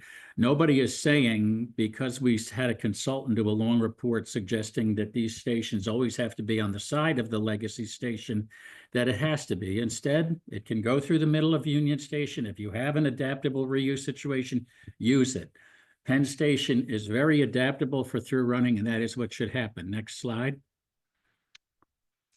If you don't believe me, please look at Alon Levy's pedestrian observations pieces. He has one here where he points out numerous pieces of infrastructure where legacy stations were reused. You can see all the names highlighted: Berlin and Munich and France, some of the things that Cezar mentioned. And he closes saying, but Penn Station is an existing through station below grade. Amtrak already runs through, and so could commuter rail without adding platforms, emphasis supply. Next slide. Also from Alon, the idea that you can't share tracks, and this is something that is verboten. That does happen, and there are 3 tranches of those kind of track situations that are in this piece, but you can see that other systems have more extensive track sharing, including Thameslink, the RERC&D, and the Zurich S-Bahn. Next slide. More legacy infrastructure, some of which Cezar covered, and some others that Alon has here. Obviously, Thameslink, which we talked about, uses through infrastructure built in the 1860s. That may seem, how can that be? Well, our own Brooklyn Bridge has subways, cars, bikes, and pedestrians on it. If things are built well, you can use them well into the next century or centuries. Next slide. Okay, finally, we're We're going to speed up so we can get to some of your questions. I'm going to let Jim give a little pitch on what he's seen, and then people can start raising their hand to ask questions. We'll try to the greatest extent practicable to take the questions in the order we receive them, and we'll let Dr. Paaswell get to the first question, and I'm sure he'll figure out a way to get some of his sentiments in. If possible, we may run a little over 8. We want to answer as many questions of yours as we can, but go ahead, Jim. Hi, can everyone hear me? I guess on the panel, you can raise your hand. Great. Okay. So I'm thrilled about tonight. What terrific presentations from everybody. It really summed up a lot of things. I've also seen a lot of friends in the list of people that are here tonight, and I'm so happy to see everybody here. And I won't give too many shout outs for fear of leaving other people out. One of the people, though, I will mention is Elizabeth Belfer is on the call, who I knew briefly from the when she was on the board of the MAS, and she may not remember this, but she asked us one of the best questions we ever had, and that was, why does New Jersey Transit need to go to Queens? And what we realized was we gave this very long pitch, it was 10 years ago almost, or at least, it was all about through running and such. And it was all about the technical details. And the essence of the plan has nothing to do with through running. That's the truth of it. The essence of the plan has nothing to do with transportation. The essence of the plan is about the future of New York. And it's very easy to get caught into these details. I can talk about third rail versus catenary. I can talk about signals. I can talk about different things. Sam just brought up a really beautiful example, which was 30th Street Station. The essence of that is that the development of the thing called Schuylkill Yards that Amtrak promotes was made possible because of the Center City Tunnel that was built in 1983 that connected the Reading Terminal lines that were in the 8th Street and the Reading Terminal to the Pennsylvania Railroad lines, which meant that the entire urban region's labor market was united, which made it possible that you could develop beyond the area around City Hall in Philadelphia. And because it was so much later in terms of the last 10 years, that's happening around 30th Street Station, people forgot that through running was the engine that made it possible to be able to do that.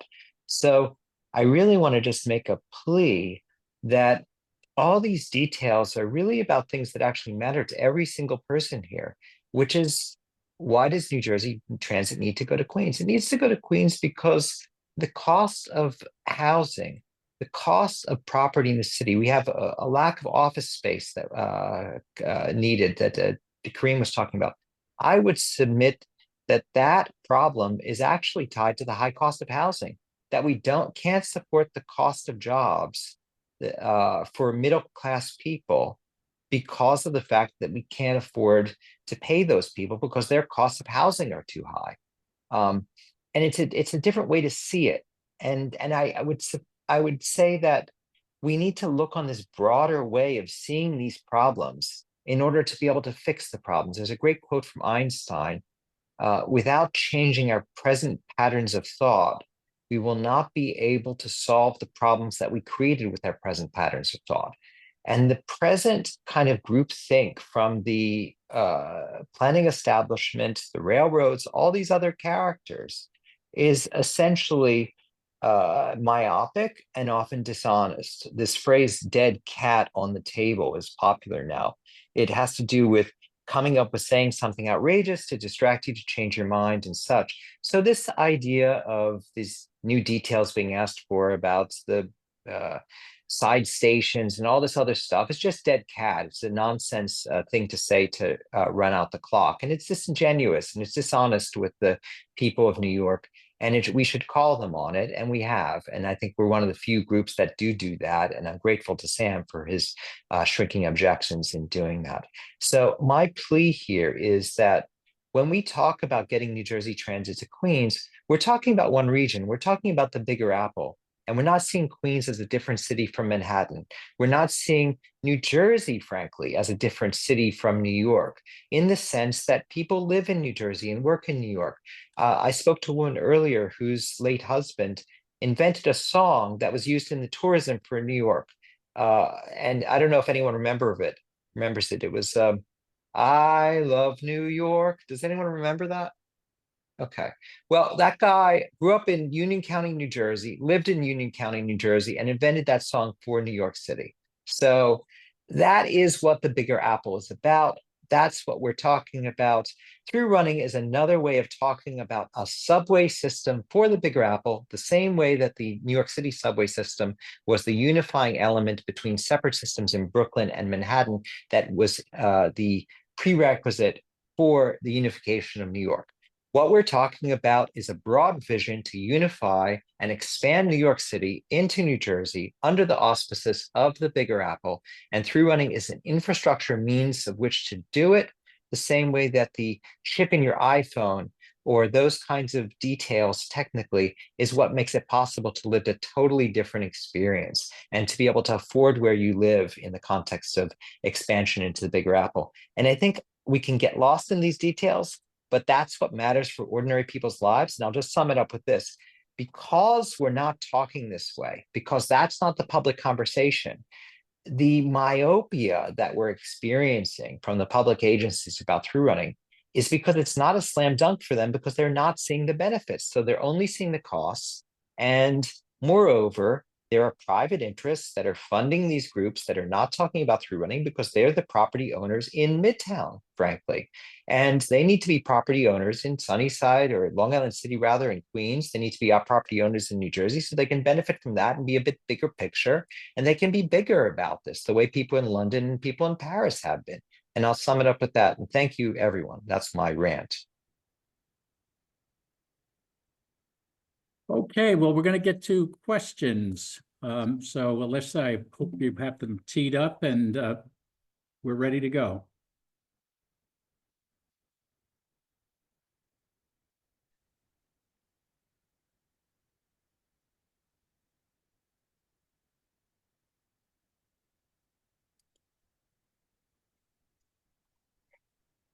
He has to promote some of the panelists to do this, so I'm sure we will have somebody soon. Sam, can I say a word or two? I think we really need to get to questions, Buzz. I hate to do that to you, but I promised folks. I'm going to leave then. Thank you. Okay, no, go ahead, Buzz. I'm sorry. Now, I just want to sum some of this up. This is a very important discussion, but you've got to see it from what it's all about. There's two things that I think are very important that we can sum up from these excellent presentations. One was that the examples of London show us that New York and London and Shanghai are competing to be global capitals of the world, global economic capitals of the world, and that the transportation systems which unite the regions are the ways in which, what does transportation do? It unites housing and employment. That's what it's all about. And Jim summed it up very well. And that all these other discussions about through running, about Amtrak can do this, or the railroads can do that, are sort of to divert you from the point that we can collectively come up with a transportation system, as they did in Paris and in Germany, to really serve the region, increase its economic value, provide more opportunities for the residents that live there, both in terms of work and in terms of housing. The very simple idea, and what we really need is to find a collective way of thinking about that a little bit differently than we're doing now. That's all I want to say. Well, we want you to say more, Buzz, and I'm sorry for that. So we'll get started. But people who are asking questions, you need to unmute yourself. We don't need that slide up yet, Alyssa. Let's go to the next, to the first question. With all we have seen to date about the railroad's outdated and wasteful Penn Station improvement plan and the woeful current track record of commuter transit operation, do we really think that Amtrak, the MTA, or New Jersey Transit should have such a large leadership role in this project? Are they truly the best people or even competent to get this done? Our community, civic groups, transit experts, and many others are demanding a complete, bona fide, independent analysis of through running in Penn Station, including the use of RTC software for capacity calculations. Something to to our knowledge, the railroads have never done, which we find inexcusable for a once-in-a-lifetime plan. Buzz, you want to take a crack at that?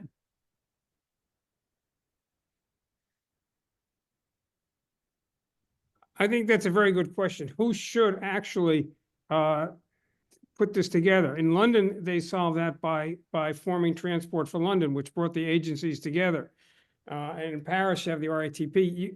We have to rethink a more regionally based both transportation and economic group that would oversee this. The problem is something called politics. You have to get the local politicians to agree each to give up a little bit of their turf so that they can all come together and form something greater than the sum of the parts, greater than the whole. And it doesn't look like that's happening soon. Thank you. Do we have another question, Alyssa?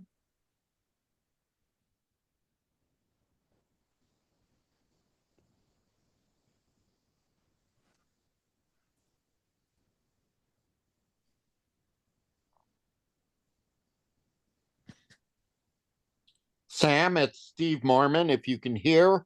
Yes, I can. Good. I'd like to make a couple of points, some from a historical basis and others from things that I deal with based on where I'm now living. The first is that when Penn Station was built, it was one of the prime examples of through running in the United States. Indeed, it was the true and first example because it was designed based on what the people from the Pennsylvania Railroad had seen when they went to Paris and saw the development of Paris's great first station there, as Cezar pointed out, I believe it was, which enabled through running in Paris. It wasn't effectively used after that, but it enabled it initially. And when Penn Station opened, there were complaints that New York had been reduced to a whistle stop between Boston and Washington, since it was Pennsylvania Station and Grand Central Terminal. And indeed, there has been talk over the years of connecting Penn Station with Grand Central.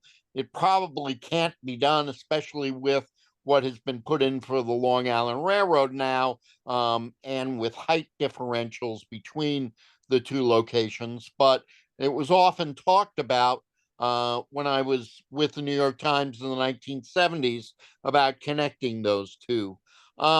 Secondly, one of the things... Steve, I have done a very bad job at policing this tonight. Now, do you have a question? And I don't mean to be rude, but we have 11 more questions, and I want to make sure we give folks a chance to get on.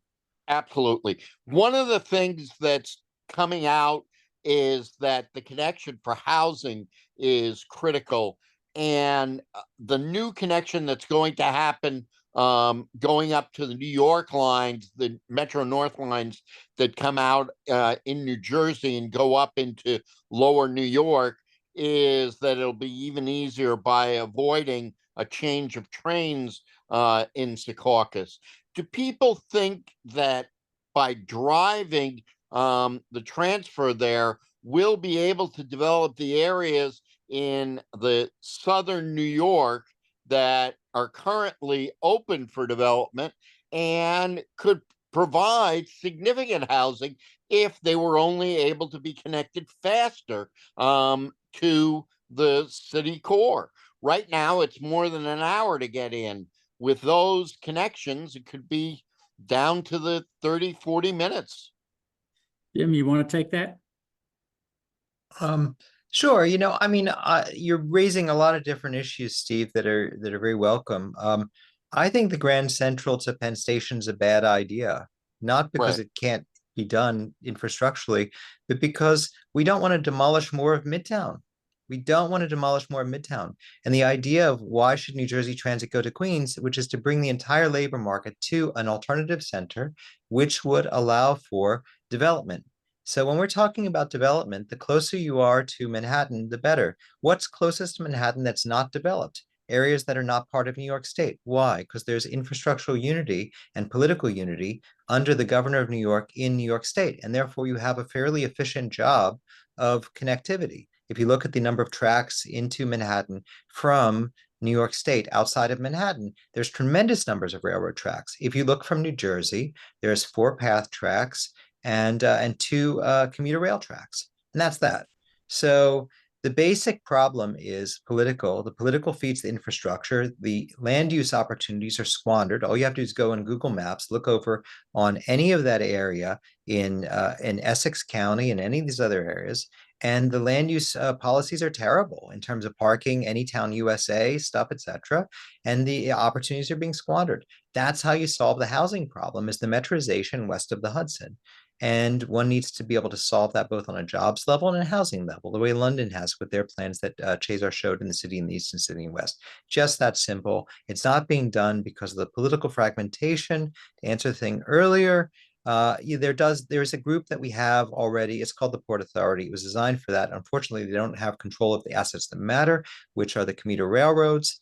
And therefore, we need to rethink how all these things are structured. And that's what we've been doing with the book that we've been working on the Bigger Apple. Thank you, Jim. I think our next question is going to be from Margaret Poser. And just please remember to unmute yourself, Margaret. I'm so sorry. I think that Mr. Venturi answered my question, which was really how come these stakeholders are so intransigent about working together. And I think he explained it really clearly when he first came on the call. I didn't know how to unraise my hand. I'm sorry. Don't worry, it happens to the best of us, but thank you. And thank you, Mr. Venturi, because I've been receiving Sam's emails for quite a while now, and almost every time I open one, I think, well, what the hell? Why can't you guys get along? And I think you answered it, sadly. I mean, no, I'm glad you answered it, but I'm sorry about the cock up. Thank you. David Allen Chapman will be next. Dave, it's David Allen, David Peter Allen from Railway Age. I have 2 concerns that I think kind of go together. One is that you are planning to spend a lot of money on infrastructure that would be needed to increase capacity only during the commuting peak, which is the historic model.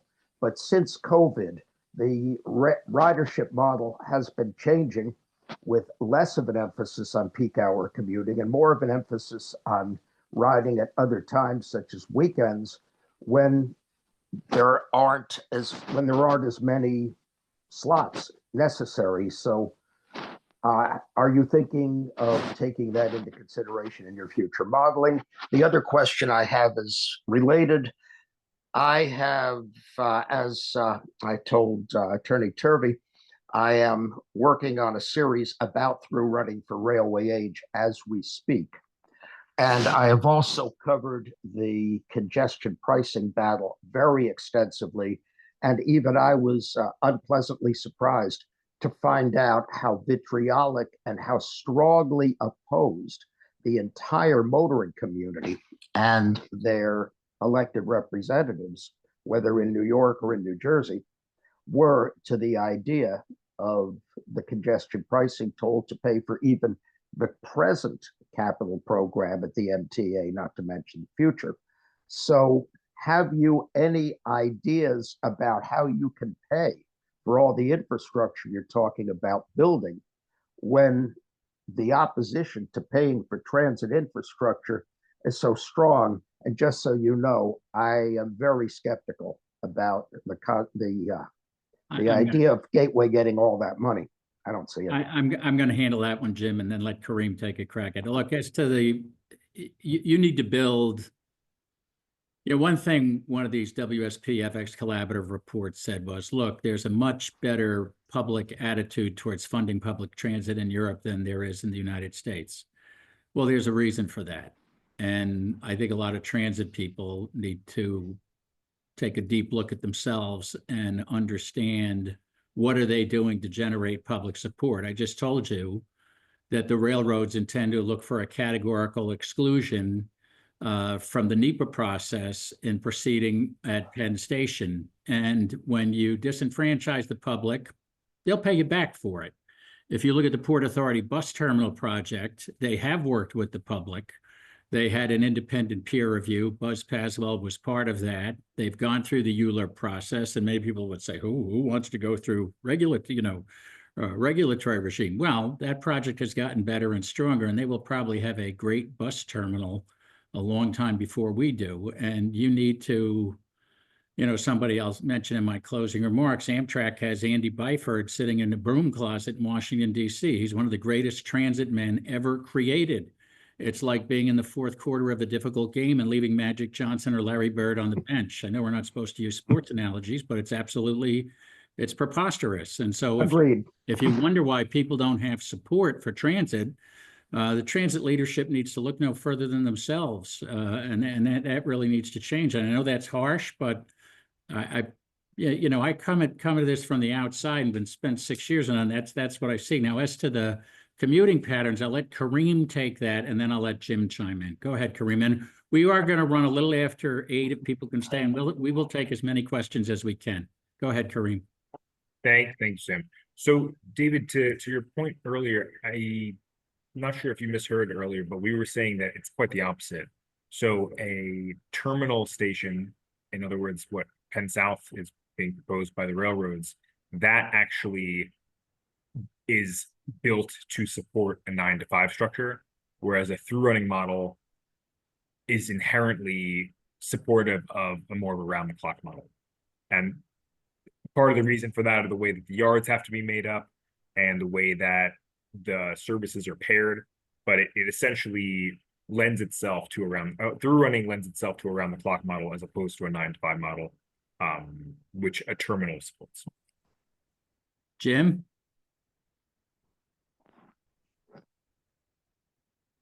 Okay, yeah, sorry. Basically, the one thing about the cost I wanted to address very clearly. Money is being squandered as we speak. East Side Access is a terrible project. That's a huge amount of money. Forgive me for disagreeing with these guys on that, but the Port Authority bus terminal is a $10 billion waste of money that was created because of a horse trading deal with the governor of New Jersey for the LaGuardia. And no sane city has a bus terminal at its core. You have rail that connects, etc., for polycentric purposes and all that kind of thing. So we are presently wasting billions of dollars because of a stupid mindset that we have based on myopia, which is a condition that is what we're dealing with. So when you're talking about Penn Station South and building that, that's money that's cost for that. So if we use that instead to upgrade Penn Station and necessary other improvements for through running, then we're talking about how smartly we spend the money. We're not talking about let's cut one B-2 bomber from the Pentagon budget so we can support our rail fantasy projects. Let's be really bloody clear about that. We're talking about reuse of existing budgets in a smarter way, not fantasy money that doesn't exist. And that's just absolutely what RethinkNYC has done from the beginning. We are not fantasists. We are not in that world, and it's that simple.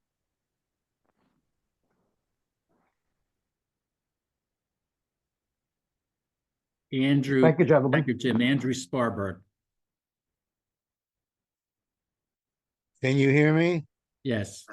Okay, first of all, full disclosure, since a lot of you probably don't know me, I'm a retired manager from the Long Island Railroad and now an adjunct at CUNY and an author in the field. But my specific question is, has your group done any specific demand analysis that marries trips from the east of Penn Station, which of course primarily means the Long Island, to destinations west of the Hudson, which of course primarily is New Jersey Transit, but could also be Amtrak?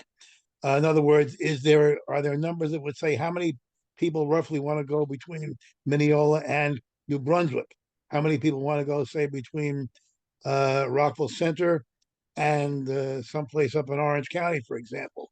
So we have an idea of what the actual demand for these through running services might be, because I've Yeah. never seen anything like that. I can answer that. And actually, there was a slide in Damu's deck that came to us also from Alon Levy, and it shows that there are some 400,000 people that are doing cross-regional commutes, most of them in cars, and those numbers are increasing. That's part of why you got that, you got some reverse commuting capacity that has been built on Long Island, and we certainly believe that. Think about people going from Long Island or Brooklyn and trying to get over and work in Jersey. It's almost impossible during rush hour, but there are people who do it, and they're in cars, and it's part of what you see in the Cross Bronx Expressway. But we believe that that's part of the beauty of what would happen. Somebody who's working at Hackensack Meridian could go down to downstate in Brooklyn. People from Mineola could work in Newark or Long Island City. It's certainly ridiculous that there's not any kind of station in Long Island City or Sunnyside, given all the business that's out there. So there is a slide we have. It may not go down to as specific as you're talking about, but 400,000 people is a lot of people when you think about the fact that Penn Station is processing 600,000 people. So it's not chump change, and we think it's the kind of thing that if you built it, we would go. So I'm going to go to the next question, which is Benjamin Moore.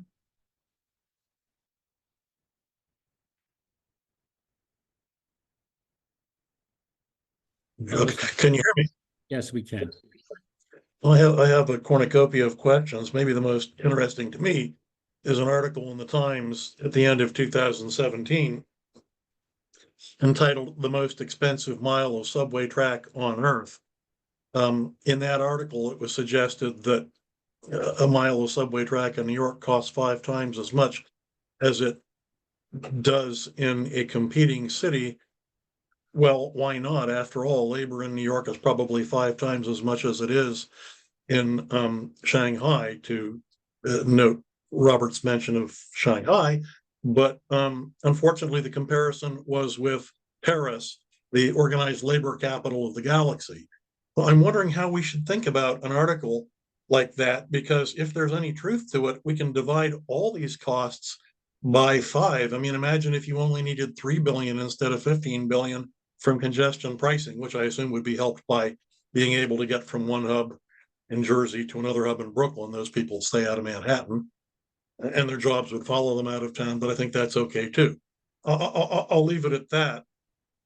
Well, I will pass it to Buzz after I say something, but Buzz is pretty well connected in the transit world, and I was at a dinner at his house, and Alon Levy again came up, who's done a lot of work through the Marin Institute at NYU on why these things happen. And it's not just labor costs, it's more complicated than that. I would suggest that you get on his pedestrian observations blog and look at some of his writings, and he's done reports on it.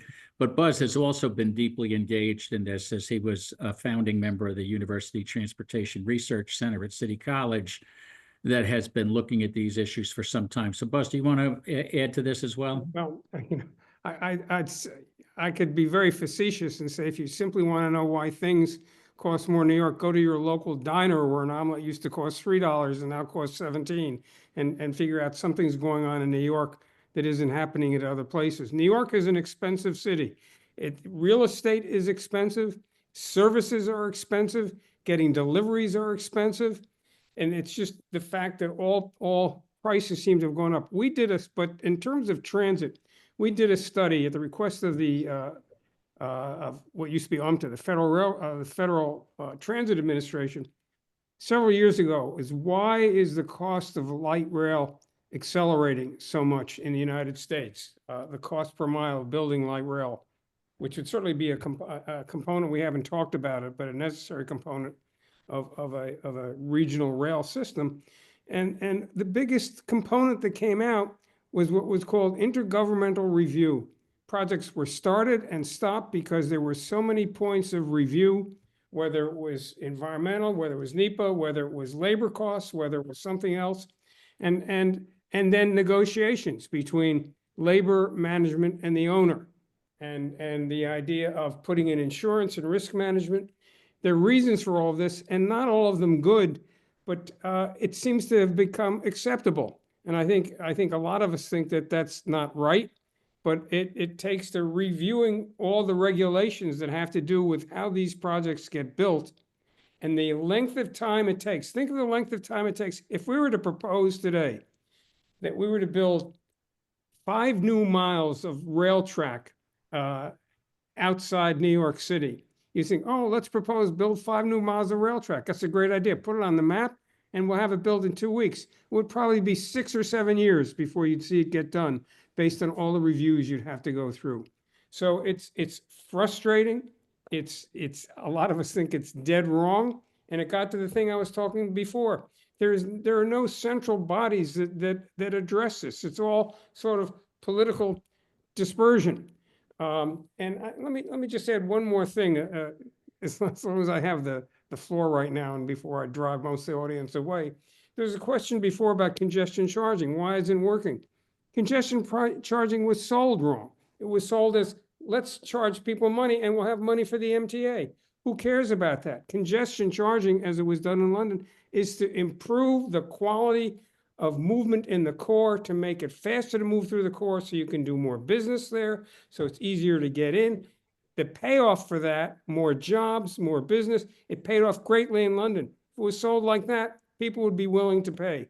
But things are not even sold correctly here. So I think we have an information and a governmental problem that makes many of us angry, and we need to rethink our agencies, who we put on the agencies, and especially the gubernatorial control of boards of these things. Maybe we need more public voting for people on the boards, rather than the governor choosing all these people, or the mayor choosing all these people for the MTA or the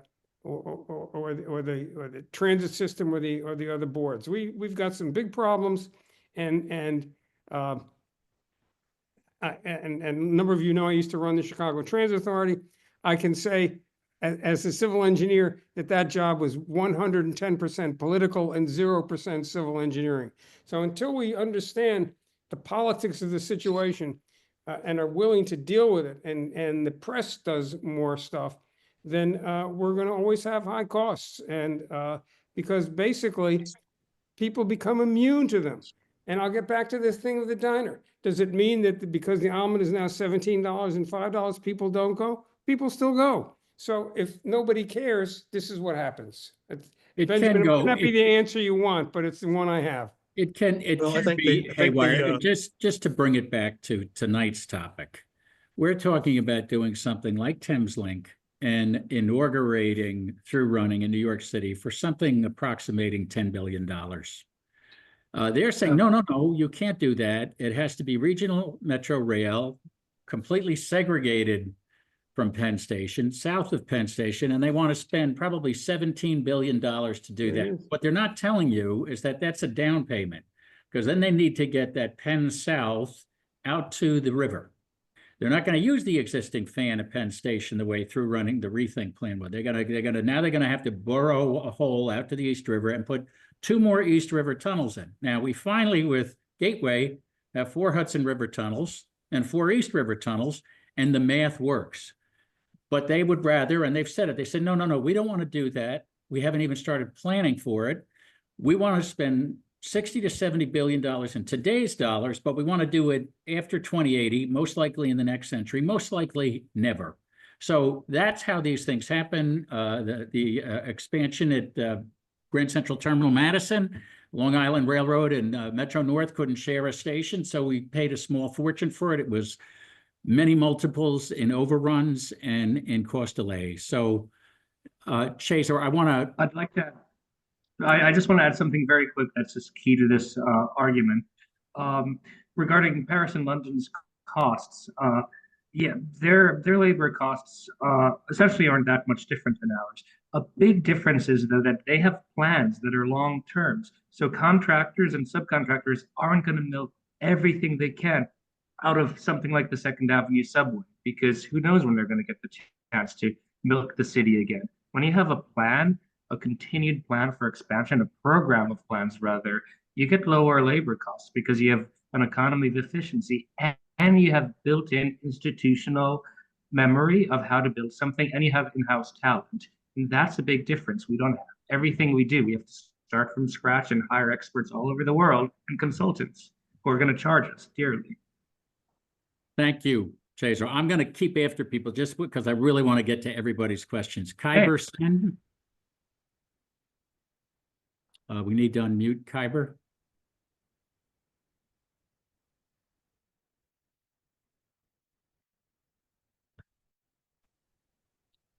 I think he can. Hello? Yes. Oh, sorry, Kyber, Kyber, I thought Kyber was talking. Go ahead, Kyber. No, that's not Kyber, I'm Alon. For some reason I got, okay. For some reason got Kyber's login for this, I'm sorry.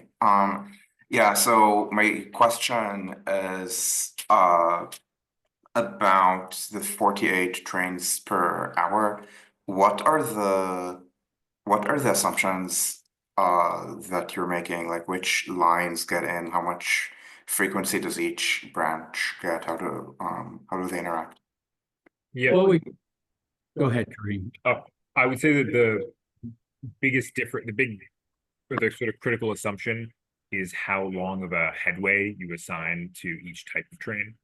And the biggest question is, it's less to do with how you pair each set of like New Jersey train with Long Island Railroad or Metro North and how those pairings match up. It's more to do with how many minutes you're assigning to them at Penn Station, which is effectively the bottleneck of the system. And we've assigned in our modeling 6 minutes to those trains. And we think that really it probably could be even a little bit less, but we use 6 minutes just because it makes the scheduling cleaner. But the issue with why the railroads benchmarked us lower than 48 trains is because they would prefer to have more trains that do something like Midtown Manhattan, like Penn Station to Trenton. And for those trains, they have more seats, fewer width of door, and they attribute headways of closer to 12 minutes on those. And so it's that headway question that really kills the amount of time that your track minutes that you're taking up, and that kills your arithmetic.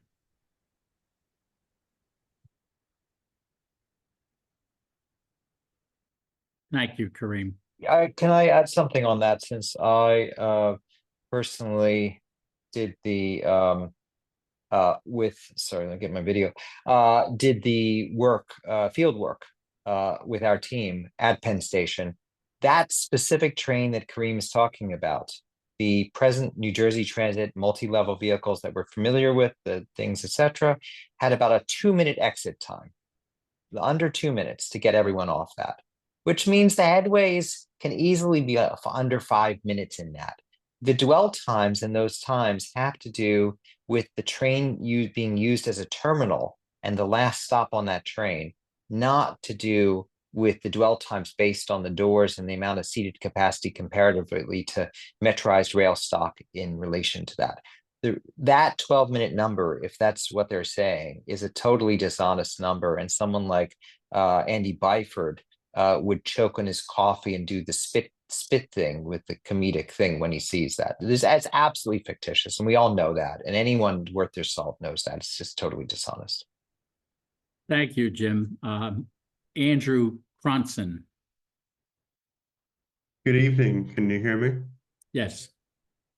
Wonderful. My name is Andrew Cronson, and I've been a near lifelong commuter via the LIRR through Penn Station, which was really one of the most belittling experiences any young person who is just graduating college and figuring out where they're going to work could possibly encounter. No wonder so many of us flee with our starry state of planning right now.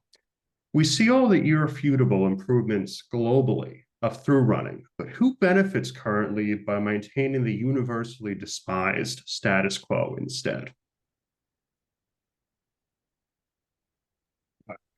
You want to take that, Sam, or I think Jim or Buzz can take that one.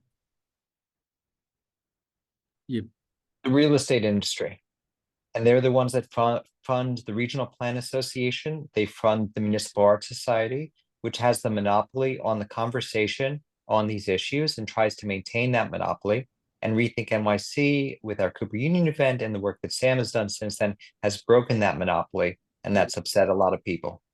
Yeah, let me just add that. I was gonna say developers. I got involved in this in the beginning because if you remember, way back when Cuomo was governor, so that's really ancient history, the developers wanted to ring the blocks around Penn Station with super high rises, some as tall as the Empire State Building.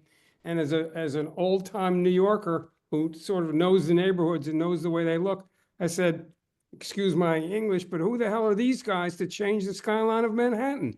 You know, if you want to have urban development, you should have an international team of urban designers come in and talk about what it should look like. And then they were going to throw money from that to improve Penn Station. We haven't even talked about the fact that there's a basketball stadium there, which to me is ironic, as in Madrid is putting the Madrid soccer pitch on top of the Madrid train station. You know, so it's the developers that really control development in New York and control politics. And if you understand that, it answers all the other questions we've talked about tonight. Thank you, Buzz. So look, we're going to get to Gene Sinigliano. We'll get to you, but we need to let the others go because you've gone one. So Mark Jolie's, you're next, if I pronounce your name right. Can you guys hear me? Yes, we can. And just so the audience knows, we have about 5 questions left, and I'm going to make brief closing remarks. And those of you who can stay on, we really appreciate it. Actually, I'm listening from Los Angeles. We're getting our train station through running. They're starting to plan that now too, even though we don't have much ridership. I grew up in the DC area, and the MPO there is Virginia, Maryland, and DC. And I looked at the MPO for New York, and it doesn't include New Jersey. And the long-range planning that the guy from Long Island Railroad was talking about is supposed to address regional trips, even through trips between different census sub areas of the metropolitan area. So why is New Jersey not part of the MPO for New York, or is it? By law, it's by federal law. The MPO was a product of transportation law in the late 70s and 1980s, and has consisted since then. The MPO is appointed in each urban region of the state by the governor of the state and includes members of the transportation organizations within that state. It could be more. You could have something like, you remember New York used to have a tri-state transportation organization, and that dissolved when the MPO started. But because DC includes Virginia and Maryland and DC. That's a special district, yes. No, I mean, my understanding is it's supposed to include anything that has influence, economic influence in the metropolitan area. In other words, New Jersey. This is part of. We will be doing something probably at Cooper Union later this spring, talking about the bigger apple. And Cezar was talking to you about the way London expanded their boundaries to meet things. Now, we're not going to disband with New York and New Jersey, but because actually, let me just say, in DC, they actually added some counties in West Virginia because it's part of the economic sphere of influence of the metropolitan area. Well, and my understanding, the federal government required that. We're going to have some good things to say about, but I also commend an article that was in Streets Blog by a person named Tim Lazaroff, who's also affiliated with the Effective Transit Alliance, and talks about the way these, Buzz talked about TfL in London. He talks about the way some of these things have happened. And I would commend that to you. So thank you very much for the question. And we hope you're okay in Los Angeles. We certainly know of that train station, and we frequently bring up that this paragon, not usually thought of as a paragon of mass transit, will have through running before New York does. But we will go to John Massengale next.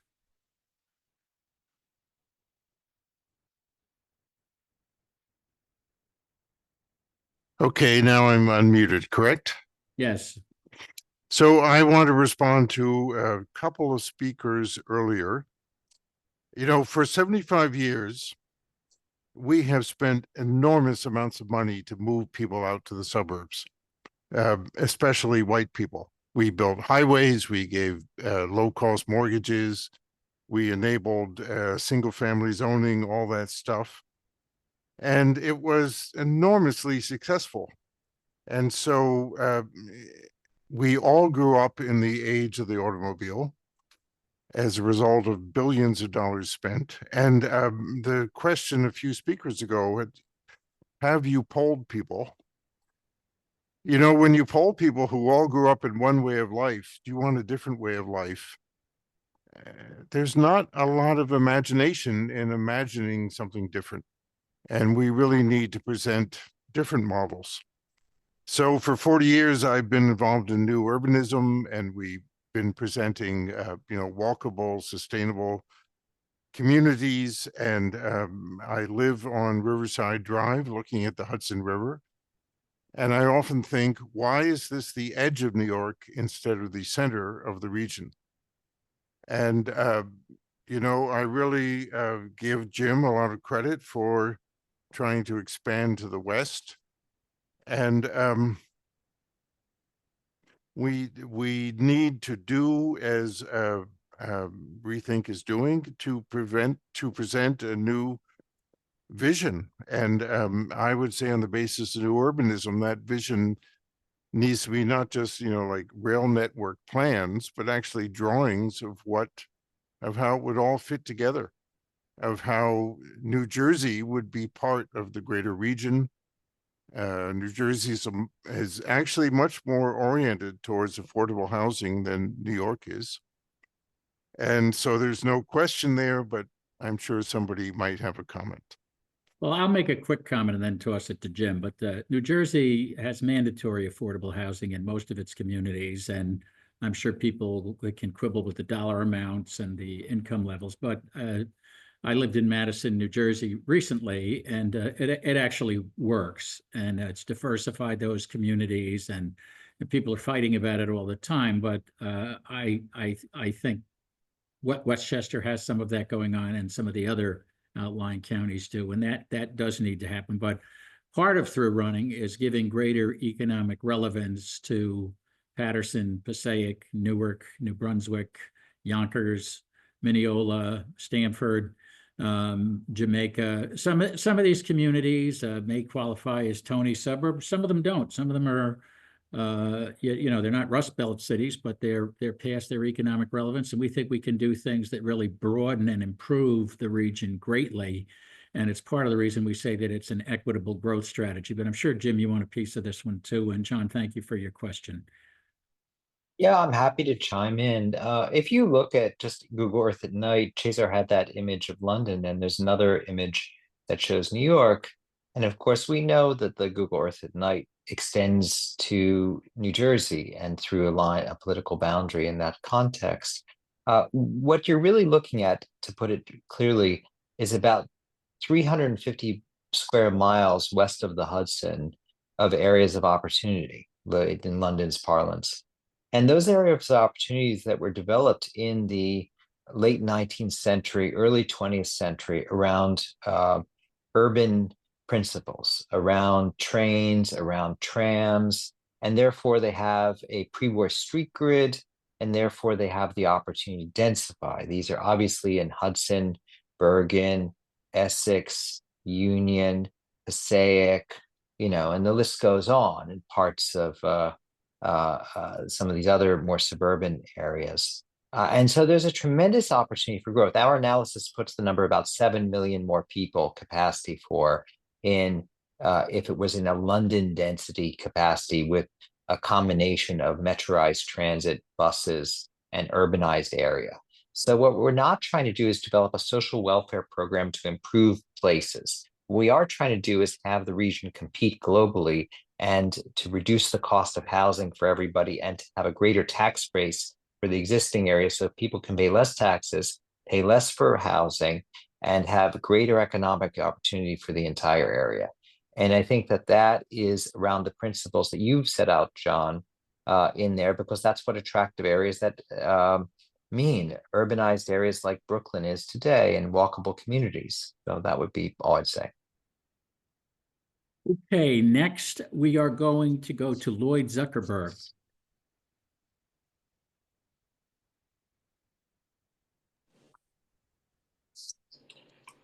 Thank you. Two questions. One is, when I lived in Paris, I learned all about the fact that the brightest students are hand-selected to attend schools where they can study public administration and essentially learn to be fabulous government officials. I don't know if that applies in England, but I do know there's a very strong apprenticeship system in England. So I'm wondering if any of the panelists, notwithstanding the fact that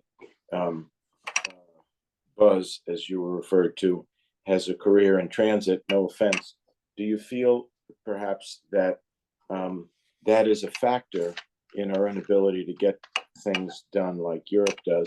And then just as an aside, Jim, I'd love to know why you don't like Grand Central Madison. I just want to answer, I'm not a product of any of the polytechnics in France, but I think it's a fantastic idea. And many of the people I know that went to them are not only good public executives, but they're good managers. There are many more managers than executives, as you know. And it's a good thing like that. Our business schools do a pretty good job in doing that. And I would say, being a CUNY product right now myself, that schools like Baruch and Hunter do a great job of turning out public officials. But I think it's not only that the people from the polys in France, and Cezar, you can nod yes or no if I'm right or wrong, people of the polys in France take positions of great authority, but they have the respect of the people that they're overseeing because they've gone to the polys. And I think that's something that we need to strengthen up a little. That might get us back. I don't know. I know Sam gets itchy. He has all these questions he wants to get to and the people he wants to satisfy. But the fundamental question that we have is, through running is only one aspect of creating a modern Penn station that serves the transportation needs of the region, which serve the growth and the economic health of the region, and who should govern it, who should oversee it, who should design it. These are more profound questions, and maybe we need a team of people from the Polytechs to come in and do it. I'm glad, Lloyd, I'm glad you brought that up because it's a great idea. And Lloyd has some affiliations with the real estate industry, so we shouldn't, we can't write off all real estate. But if I may, I also worked for Dan Biederman at Grand Central Partnership and helped create 34th Street Partnership and Bryant Park. So I understand the idea of creating great urban fabric. It wasn't related to the rails, but although we did help lobby for North End access, and we got the building owners to support North End access through the expansion of the Grand Central District. And I learned a lot about transportation from that experience. And then I worked on the restoration of Grand Central Terminal, but this is not about me. Jim, tell me why you don't like Grand Central Madison. Okay, let me just chime in one very quick thing on the previous question also, because there's an important element there, which is that if you have smart people at the MTA, which there are smart people at the MTA, and their job is to report to the governor, and the governor has responsibility of New York State, then they're not going to come up with a solution that supports the concept of the region, period, that's it. So when you don't have the governance structures aligned with the benefits of the region, you get bad plans because of that region. So it's not the people that are the problem, it's the responsibilities, both in terms of the depth, meaning economic development, transportation, land use, and strategic planning altogether, and in breadth in terms of geographical form. When you have those two things like you do with the GLA, you have good planning. When you don't, you have New York City. Now, in terms of Grand Central Madison, here's an idea. ARC was being built at the same time. Imagine if they went across at 60th Street. Those tunnels were built in the 60s and 68 for 63rd Street. Imagine if there were two stops.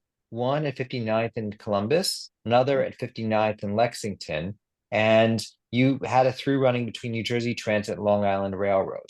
Then you would have the ability to be able to access North and Midtown for both systems, etc. And it'd be cheaper because you're just building two stations essentially for both, and it's a through running solution. Smarter, right? Then two, why was it option B for Grand Central Madison instead of, as Sam mentioned, which is option A, which was to share the existing Grand Central and not going so low? What we've moved away from is a user-centered experience essentially the people that do that work for Apple and create smartphone interfaces. But previously, when Cezar's talk, he was talking about user-centered experience with the IND in West 4th Street, and that experience being mirrored with Paris's RER. So we are having the deepest bore station in the city, essentially, with that Grand Central Madison, unnecessarily, because of the fact that Long Island Railroad doesn't want to talk to there. And on the third side of it is terminals are just stupid. It's just stupid to have a train that goes and terminates in that context when you're essentially dealing with opportunities are outside of Manhattan.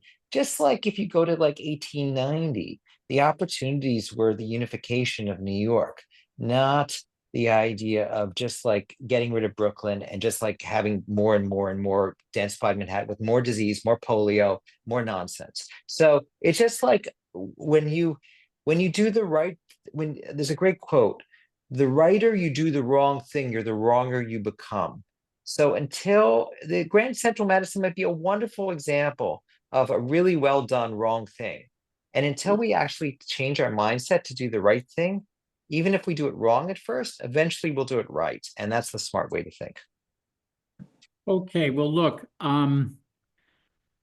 we have two people who've already asked a question. I'm going to have to ask that we don't get to you again tonight. We do have one last question from Lawrence Wheatman, and then I will wrap up.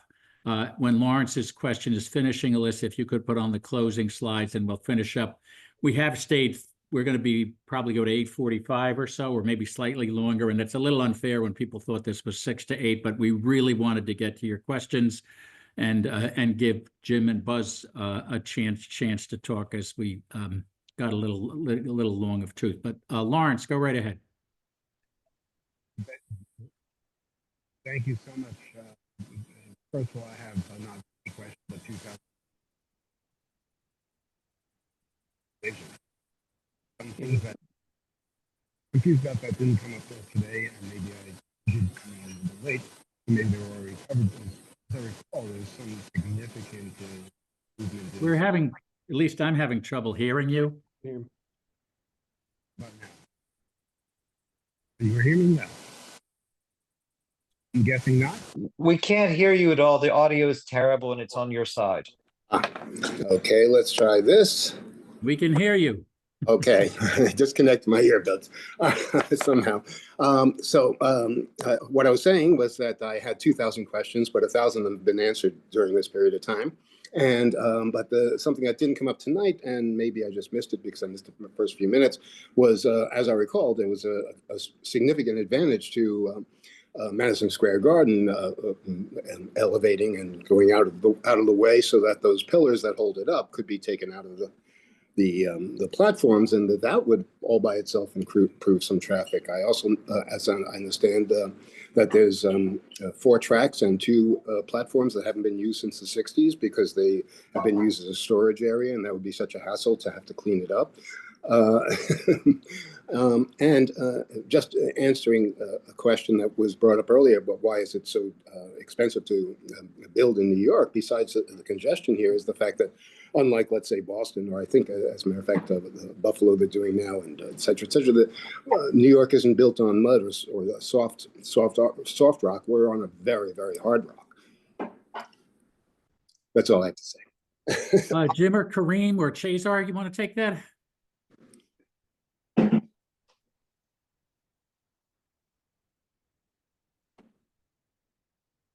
Karim? Well, one was the advantage of Madison Square Garden going in the columns, and I can answer that and say, okay, go ahead, Karim. Yeah, so as far as the Madison Square Garden piece of it, the columns that are part of Madison Square Garden are in roughly a circular formation, which follow like the circular floor plan of Madison Square Garden. The layout of the original Penn Station was a rectilinear structure. And so the column grid conflicts, and in some areas you have like very bulky columns that just land on the platform, and you have a lot of other like support that goes across to like shore, because obviously you couldn't have a column where the tracks are. that would be advantageous in terms of opening up the circulation on those platforms, but it's not absolutely required. We think it would be a great idea, and frankly, an above ground station should be considered as part of general Penn Station improvements, but it's not absolutely necessary. It's not required, let's say, to implement a through running station. Thank you. So I'm going to make some closing remarks. Before I do that, I want to thank all the panelists. We will be circulating a recording in the deck. A lot of hard work went into this by everyone. And so I just want to thank everyone. And I know we took more time than we were supposed to, but this is a real serious subject and we all wanted to give it the best we can. So some closing thoughts for me. We talked some about why can't we get this right and what's going on. And you've heard me criticize WSP quite a bit. And we all have a lot of respect for Foster Nichols, and we've known him, and he has actually been helpful to us before he started working as deeply with the state as he has been. But he occasionally slips out, either privately or publicly, some things that are really on his mind. And he said this in a Streets blog article where he said that Penn Station has to enable through running, but work at Penn Station can't make the regional network happen. Who makes that decision is a regional question. One of our problems is that solving that regional rail map isn't directly aligned with any of the railroads or the agencies you know. That is one of the reasons why things are the way they are. He may disagree with me, but I think what he's telling you there, and he's told us this in meetings we've had with him, is look, you guys are raising some really great questions and themes. But it's not in the railroad's charter to worry about that. They have their own jurisdictions and their own way they're supposed to do things. I'm not fully accepting of that. I'm glad Foster said that. But frankly, when they're spending the billions of dollars that they're talking about, they need to think about they're spending public monies, and we need to do a little better than that. Next slide. Now, while his words were muted, you'll see what happens sometimes when people, before they start or get into certain jobs, things that they've said. And I don't suspect that David disagrees with what he said in 2017. This is our Assistant Transportation Secretary, but he did an award-winning Urban Lawyer article that said the goal of true regional rail service in the New York metropolitan area is both plausible and achievable. Residents and travelers across the region deserve nothing less. I completely agree with him. Next slide. Now, Andy Byford created a little controversy when he came on our call in 2023 and gave a letter-perfect 5-minute Gettysburg address about the benefits of through running. He did hesitate at a certain respect. He spoke, as you can see in the first paragraph here, about the benefits of London, but he said, I do stress that's my personal opinion. I'm not speaking on behalf of Amtrak. I don't know all the facts. If it was the case that someone asked me to have a look at this, I'll be honored to do that. But I'm just speaking as a private person who cares about New York City, who cares about the states, and who's seen what good looks like, along with people far smarter than me, like Professor Paaswell and Dr. Vucic. Andy Byford is a very classy, humble, decent human being, and people should ask him to help sort these things out. But while we're all trying to figure it out as lay people, what can or should we be thinking? Next slide. In this decade, they're saying we're going to do this in the next century, and I say, what will our legacy be? John Kennedy's Rice University speech on the space race, we choose to go to the moon. We choose to go to the moon in this decade and do the other things, not because they are easy, but because they are hard, because that goal will serve to organize and measure the best of our energies and skills, because that challenge is one that we are willing to accept, one we are unwilling to postpone, and one which we intend to win, and others too. Now, I'm a big John Kennedy fan. It was one of the saddest days of my life in first grade when he was assassinated. And he's always been an inspiration to me. And while there are things he did well and other things he didn't do well, I think most of us agree he did very well by us with that space program. And he got us to the moon in less than a decade. And we're not talking about a moonshot when we talk about through running. The railroads would like to make it sound like it's a moonshot, especially those people who run around and say it's an engineering impossibility, which is just plain false. We're not talking about going to the moon. We're talking about something that's in place or has been in place sometimes for 50 years in every other competitor city we have, other than some of the domestic cities. And mind you, Washington, D.C. will soon have it. Los Angeles will have it. So why are we arguing about this? And I will close by saying this. If we were ever to get on 60 Minutes and run some of our Vimeos and talk about what this is, this conversation would end. And somebody said to me, well, Sam, 60 Minutes isn't as important as it used to be. And I said, it's important enough to me. If we can get on there and bring this up and some of you come along with us, we will do just fine. So look, thank you for being on with us for an extra 45 minutes. We obviously believe in this very deeply. I want to thank all the other people who are contributing. You've heard a lot about Alon Levy in some of our quotations, and he actually joined us. And I want to thank Alon for all of the help we get there, and all the other people that are trying to get this city, state, and region and federal government to pay attention to this. This is an economic engine, our region, of one of the most important democracies in the world. We cannot allow the railroads to squander this. Last slide. The railroad's year-long efforts to discredit through running and defer New York's once-in-a-century opportunity until the 22nd century, even as many of our peer cities are already enjoying through running's compound benefits, will only serve to further compound the tragedy that started at Penn Station in 1963 and continues to the present. We have the opportunity to reverse this continuing tragedy at New York's most important crossroads and set Penn Station and metropolitan New York on a better course for the 21st century and the 22nd. It starts with through running at Penn Station sooner rather than later, and capping the revamped track layout with a station building worthy of what many of us still consider the greatest city on earth. The public interest demands a bona fide independent review at Penn Station. We cannot let this opportunity, frankly, the opportunity of the century, to be squandered. Thank you very much and good night.